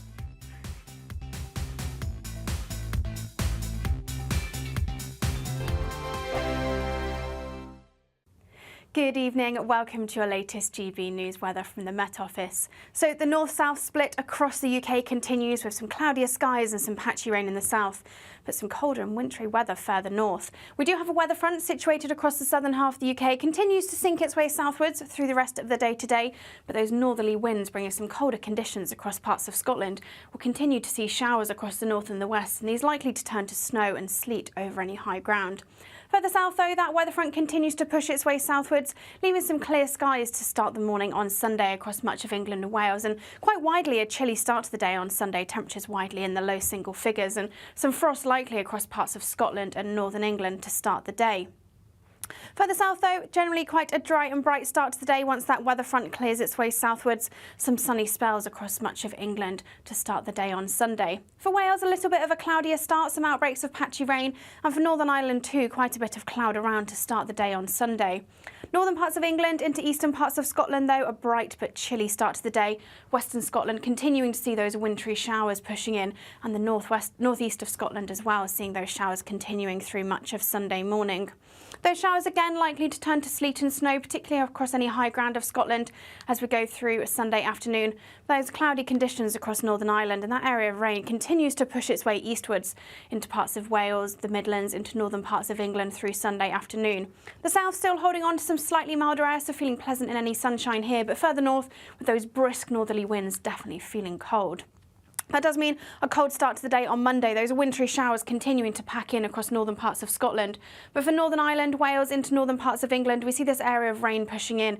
And where that meets that colder air, they're likely to see some sleet and snow over the hills. Staying cold as we head in towards the middle part of next week, but there should be some sunshine around. But those temperatures feeling chilly for the time of year. It's Patrick Christie's Tonight, and here we do things differently. It's explaining the absolute madness of this, doesn't it? It's explosive. I mean, this is very good. It's lively. 850. Your government sat there, Sean, and it did nothing. It's controversial. And the Middle East has been in turmoil since before I was born. It's everything you need to kickstart your evening. Everyone's had their Weetabix tonight. I love to see it. That's Patrick Christie's Tonight, weeknights from 9 p.m. Only on GB News, the People's Channel, Britain's news channel. Welcome to State of the Nation, daily plunge into the stories shaping our country.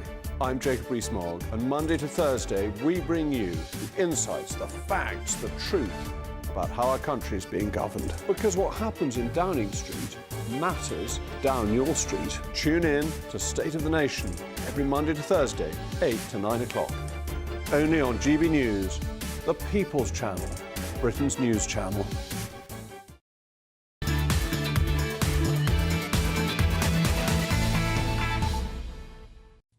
Welcome back to the Saturday 5. As always, thank you very much for your messages about tonight's topics.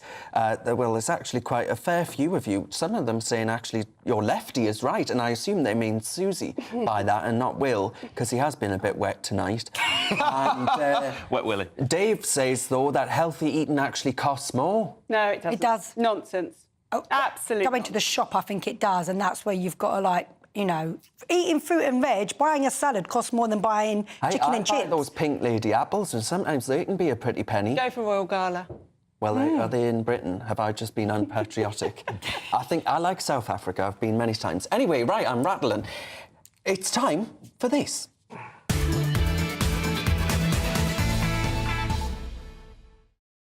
Yes, indeedy, it's time for the bunch of five. And tonight, we're going to start with Willie. We're talking racist dogs, Darren. The Welsh Government has received a report on how to make their national parks more inclusive. One of the genius ideas from the government is to have dog-free spaces. It doesn't go said in the report, but the obvious implication is because there are certain Islamic members of the public who would require to have those spaces in order to feel more included.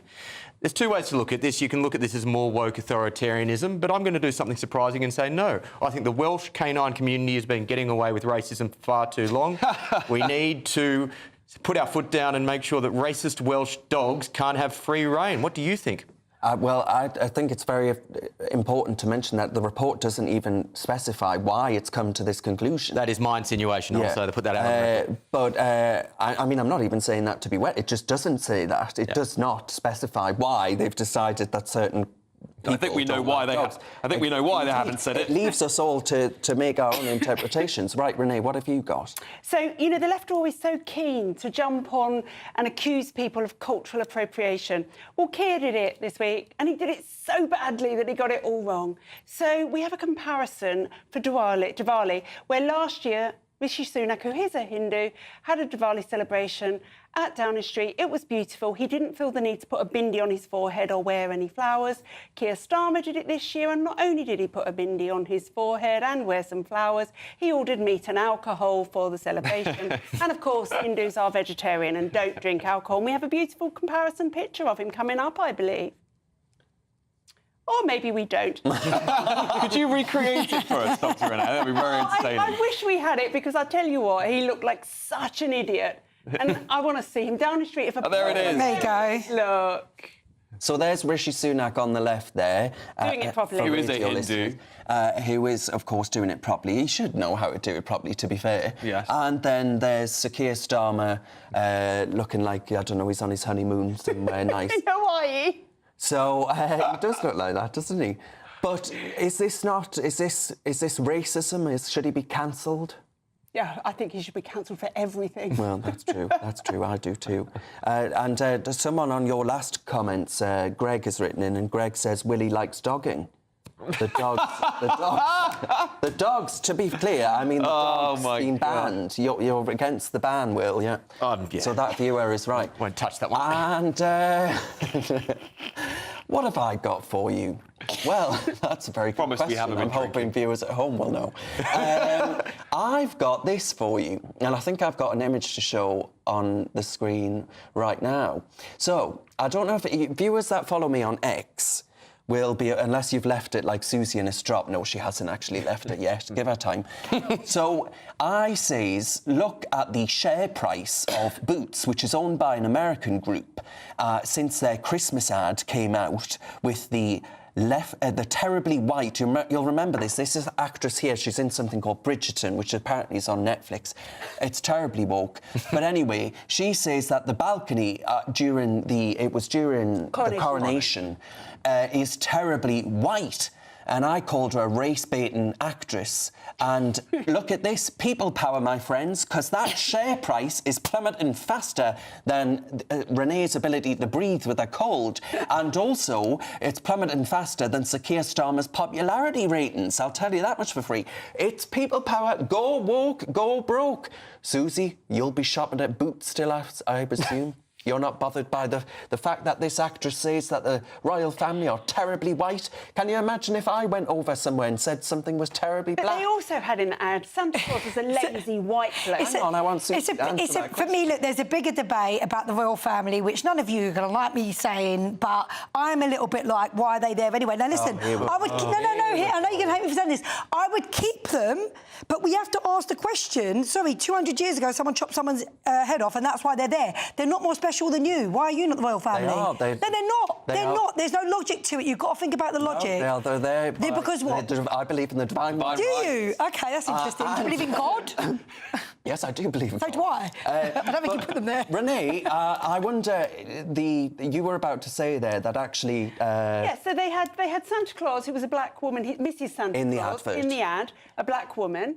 That's weird for children because Santa, we know him and his wife, but he was shown as the lazy fat he was sitting in the chair while the wife did all the work. Exactly. We just can't let white men. But there were trans. There's trans in there. Trans elves. You know, it's it got TikTok stars. It was just really woke. It was woke central. And then John Lewis's ad was lovely. And, you know, they had white people in it as well. No men, though. No men. Oh, that's true. No men. You cannot win. Now, Alex, you're a man. What have you got for us? And you are white as well. Oh, wow. Thanks for the observation. Wow. All these things happening today, aren't they? So, look, yesterday, or was it a few days? I can't remember now. A few days ago, American Congress held a hearing on aliens. It's the second time. And I know Ben Leo's done a whole special you can watch on YouTube. It's actually really good. But... it seems, though, even though we keep on telling the public, yes, there's UFOs that we don't know about whether they're military or not human whatsoever, we've basically confirmed aliens exist. But have we become so desensitised or poor that we just don't care? We're not bothered anymore. Are anyone bothered? Are you bothered that aliens exist? We've pretty much declassified it. I'm shocked if aliens didn't exist. Well, there we go. Do you know, I hope they do, and I hope that they're going to save us from this woke BS. They're going to fly down and beam Keir Starmer up and drop him somewhere in Trump's... I hope they'll beam me up at this rate. I don't think Will believes aliens exist. He guffawed. I actually do believe there's something out there, but I saw Alex's tweet on this the other day where he said, yeah, we've pretty much just confirmed that aliens exist, and we just are so desensitised. I don't think we confirmed that aliens exist. Well, OK, well, let's... No, that's misinformation. Hang on a second. Because they confirmed that one of the ex-Pentagon people confirmed they have bodies of an alien species. Yep. So, look, they're saying this. These are ex-military people and people who worked in the government. How can we say they don't exist? All right, well, we'll leave that. You're suddenly a believer. You believe everything. I believe it now. I do, yeah. See, it's trustworthy, that CIA, I'm telling you. Susie, speaking of God, you've got God for us. Yes, I do. I'm asking the question, can the next Archbishop of Canterbury be a woman? And from a working-class background that went to a state school. And I say that within the context of we've never had a woman as the Archbishop, so I just think it'd be nice for school kids to see a woman can lead the church. And also, a lot of them have come from privately school-educated backgrounds, which only represents, I think, 4% of the country, 7%. And so, you know, I think it's good to have someone from a working-class background. Hang on. And what I like about GB News is they have a lot of people from working-class backgrounds. Well, yeah, they do. But, Susie, why do you draw the line there? Why don't we have a trans... Muslim who has ADHD, autism and one leg. Why don't we do that? Look, I'm going to be honest with you. I think, for me, look, the biggest dividing line in this country is class. And I'm sorry, but that is that. And I'll argue to the death on it, is class. It's not gender, and it's not a lot of these other things. It is class, and it is working-class kids that are the most left behind. Why don't we just have the best person for the job? Because I'll tell you why. Because I'm sorry, because in this country... So, look, I got into Cambridge because they let me get in on 2 A's and a B. I didn't have to get 3 A's because I didn't go to as good a school. And I think that's OK, actually. I think that's OK. And I think it's OK to have a bit of that going on. What I'd say about the church is that surely it should be the best bishop that takes over, that can actually bring the church back to its values. And I think the church has lost a lot of its way. You know, we've seen why he just resigned. It was pretty scandalous. And we need somebody who's actually got some vigour, some energy, a very intelligent person who's going to come in and clearly honesty and integrity to come in and clean it up. I don't really care what their background is, provided they can deliver. Yeah, I know, but I just think when we talk about the best, like ultimately when you look at things, the point is that people from a certain class in this country dominate. Yeah, well, 70% of people in journalism come from upper middle class backgrounds. And that's not representative. Non-white. I would just like the church to stop celebrating every other festival other than Christian ones, because frankly, come to my mum's church. Yes, well, I like a proper church. If you know, your viewers at home will know what I mean by that. Right, still ahead, we're going to answer all your questions in Ask the Five. I wonder how horrible you've been tonight. No topics are off limits. limits, and we are in a gladiator's ring, of course. Oh, you're with the Saturday 5 live on GB News.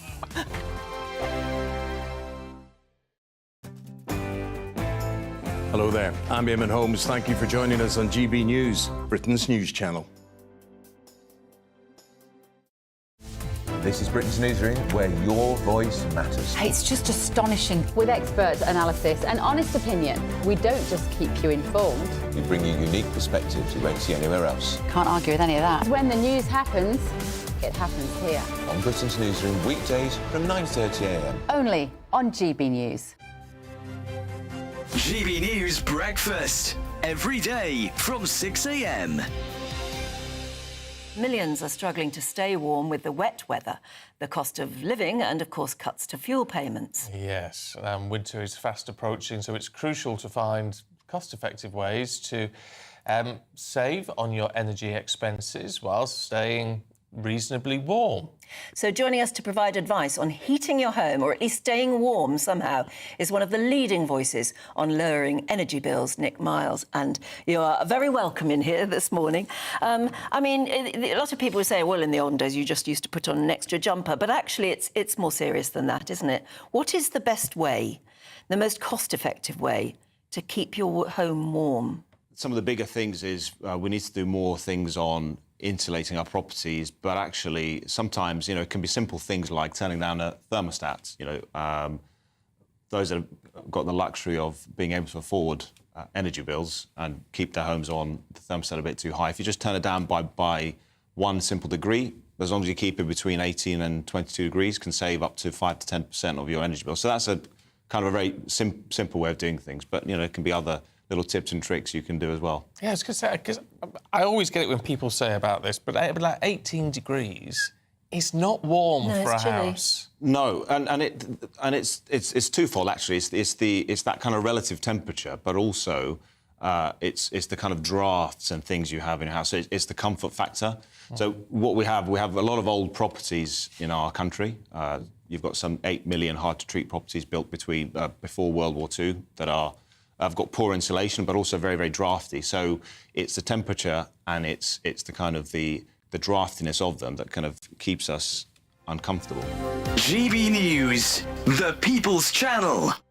If you want your news to be straight talking... This is the nightmare for the Conservatives again. Down to earth. It's not just Nottingham where this is happening, is it? And most importantly, honest. Hard-working, middle-class taxpayers, they'll get their book thrown at them. Then catch me, Martin Daubney, Monday to Friday, 3 till 6 p.m. on GB News, Britain's news channel. I'm Isabel Webster. Thanks for joining us on GB News, Britain's news channel.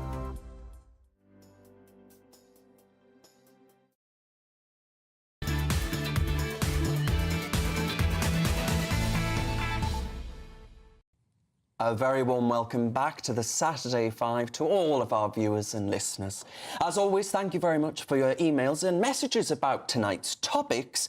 But it's time, my friends, for this.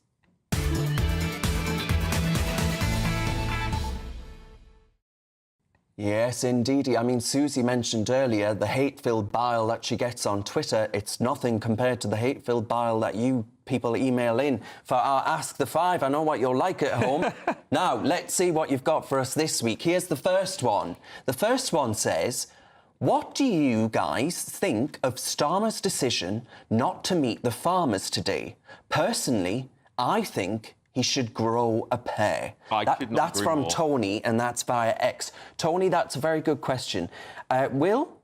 I can't add to what Tony said. I agree entirely. Yeah, he's just shown himself to be the limp-wristed Prime Minister that he's already proven himself to be. Limp-wristed? That sounds like Frank Spencer. Do you remember him? Betty. Betty. Do you know what's really frustrating is that he wouldn't meet the farmers, but who was that crazy eco? Chris Packham. Yes. He's happy to go meet the crazy eco people. Oh, that's what I mean. Listen, they'll go. I remember when Ed Miliband sat down with Greta Thunberg. Yeah. But they won't meet the people that actually put the food And don't on forget, our tables. it was Chris Packham who said if you supported, I don't know, whatever it was, you should put your head in a bucket of oil. That's and set right, it on that's fire. right. Yeah, that's right. Susie, come on, your party, they're letting us down with the farmers. I mean, look, I don't know fully what the context was today. Obviously, they had a conference going on. Maybe he's going to meet them on another day, and I presume he will meet them on another day. you know. So I think, yeah, he'll meet him on another day. But I'm not going to say a bad thing about Starmer. I think he's great. And I think this country's going to be better. The best days of this country are coming. OK, under Labour, not Tory. Next question. It says, Christmas is nearly upon us. Yes, Christmas, not winter festival. Yes, well, I couldn't agree more, Greg, on that point. So what's the Five's favourite song? Favourite Christmas song, I assume. Will, favourite Christmas song? Once in Royal David City. Absolute belter. Yeah, you've just stolen my thunder because I actually like traditional Christmas carols, you know, Holy Night. I love them. Yeah, at Christmas carols at my favourite church, St Bartholomew the Great, which is in the City of London, but we can't all be perfect. No. Mine's Last Christmas, George Michael. I knew you were going to say it. Brilliant song. It is. Fantastic. Alex has just outed himself. Susie? I was going to say Oh Holy Night, but because you've said that, I'm going to say All I Want for Christmas Is You, because it's a nice one to dance to. But if not Holy All You Night. Want for Christmas is Starmer. Right. Now, next question.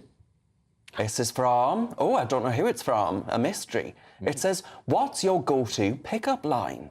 Oh, gosh, this... I got a good one. This could get in. Come on. Well, come on. Oh, Willie, I mean, you've got to You must have a great few one, Will. jokes with that one. How we paced on the TV, I'm not sure. I was going to use Renee here, but I don't think we'll be able to. Basically, you have to be sitting watching a movie with a girl. Oh, I can't be on TV. It's really not working. If you're watching a movie with a girl, you say, and you go up to her and you put your arm on her shoulder here, and you say, do you know the difference between here and here is the same as the difference between here and here? That's horrendous. It's okay. Absolutely. It's okay. I would like to notify the viewers that he is single. and will no doubt remain that way. I'm going to skip this question because I'm a traditionalist and I don't use pickup lines. If someone wants me, they do the work. There we go. Mine is, what have you got in the bank? Mine's really bad. I take you to the movies, but they don't let snacks in. Oh, I like that, to be fair. That's Oh, my quite funny. word. Susie, I mean, I'm come going to on. say I've genuinely never used a pickup line. I think it's a male thing. Exactly. I don't know. Bye. Neither of us. Well, it's too single. Well, I could say what football violin? team Yeah, where's the do you violin? support? 'Cause if they don't support Spurs, it's a no-go. Oh, do you know what? Well, you don't support Sunderland, do you? That could be mine. Anyway, what was the last thing you did for the first time? And remember, we are before the watershed. Yeah. Will? I had a black velvet, half Guinness, half champagne, mixed together. Black velvet. Will's just outed himself. I went on a zip line. Oh. Yeah. Right. Terrified I was. I appeared on GB News looking like Casper the Ghost. You did it well. I have no idea how to answer this question. I am going to Hungary tomorrow for the first time, so maybe this will work for me tomorrow. Yeah, are you moving, Alex? No, I'm not moving. Susie? You guys are going to love this, but I posted on a Blue Sky Social for the first time this week. You'll be back. Very pretty. It's got a butterfly. It's nice. What, you had butterflies? No, it's got the image of a butterfly. Oh, right. They only live for a day or so. That's a really I'm good afraid one. that's pretty... Much like the platform. Exactly, yes, that's a prophecy that's going I knew you guys would love it. I knew. All right. Well, thank you very much to our guest tonight. And Susie makes her debut on the show, so thank you very much to Susie. Thank you for having me. And, of course, to Dr. Philip earlier from Cambridge. Next up, my friends, and the rest of you, you're all right. Next up, it's the brilliant Leo Curse, and he's got his Saturday night showdown, Lowdown with the Showdown. Cheers very much to you for watching at home. And, my friends, we'll see you and you'll hear from us same time next week. See you then.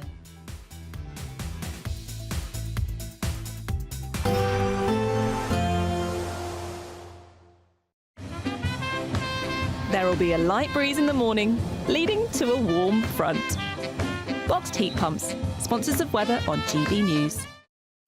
Good evening. Welcome to your latest GB News weather from the Met Office. So the north-south split across the UK continues with some cloudier skies and some patchy rain in the south, but some colder and wintry weather further north. We do have a weather front situated across the southern half of the UK. It continues to sink its way southwards through the rest of the day today, but those northerly winds bring us some colder conditions across parts of Scotland.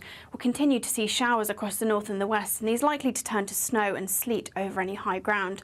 Further south, though, that weather front continues to push its way southward. eastwards, leaving some clear skies to start the morning on Sunday across much of England and Wales, and quite widely a chilly start to the day on Sunday, temperatures widely in the low single figures, and some frost likely across parts of Scotland and northern England to start the day. Further south, though, generally quite a dry and bright start to the day once that weather front clears its way southwards. Some sunny spells across much of England to start the day on Sunday. For Wales, a little bit of a cloudier start, some outbreaks of patchy rain, and for Northern Ireland too, quite a bit of cloud around to start the day on Sunday. Northern parts of England into eastern parts of Scotland, though, a bright but chilly start to the day. Western Scotland continuing to see those wintry showers pushing in, and the northeast of Scotland as well, seeing those showers continuing through much of Sunday morning. Those showers again likely to turn to sleet and snow, particularly across any high ground of Scotland as we go through Sunday afternoon. Those cloudy conditions across Northern Ireland, and that area of rain continues to push its way eastwards into parts of Wales, the Midlands, into northern parts of England through Sunday afternoon. The south still holding on to some slightly milder air, so feeling pleasant in any sunshine here, but further north with those brisk northerly winds definitely feeling cold. That does mean a cold start to the day on Monday, those wintry showers continuing to pack in across northern parts of Scotland. But for Northern Ireland, Wales, into northern parts of England, we see this area of rain pushing in, and where that meets that colder air, they're likely to see some sleet and snow over the hills. Staying cold as we head in towards the middle part of next week, but there should be some sunshine around, but those temperatures feeling chilly for the time of year. Even though we'll see a cloudy start, it'll be a bright outlook for the rest of the day. Boxed Solar, sponsors of weather on GB News. This is the final week to grab your chance to win Christmas on Us this year. There's £20,025 in tax-free cash. There's £5,000 to spend on gifts for all the family. There's £500 to spend in your favourite supermarket. And a festively themed GB News goodie bag. We'll get it all to you in time for the big day. For another chance to win, call 0903 681 3232. Calls cost £2 plus your network access charge. Text cash to 63232. One entry costs £2 plus one standard network rate message, or text bonus to 63232. 5 entries cost £5 plus one standard network rate message. You can enter online at gbnews.com/win. Entries start from just £2, or post your name and number to GB09 PO Box 8690 Derby DE1 9TT. UK only. Entrance must be 18 or over. Lines close at 6 p.m. on the 22nd of November. Please check the closing time if listening or watching on demand. Good luck. Why go out on a Friday night when Friday night comes straight to your home? Talking about? Join me and my A-team of top pundits. Chemistry tonight is electric. As we tackle the big stories of the day with wit, insight and fearless energy. Man of the people. It's all vibe. Just a filing cabinet on wheels with a tie on. So, order in Friday Night Live with me, Mark Dolan, every Friday at 8, only on GB News, the People's Channel, Britain's news channel. Join me, Camilla Tominey, for a frank and honest discussion with those in power that cuts through the spin and gets to the heart of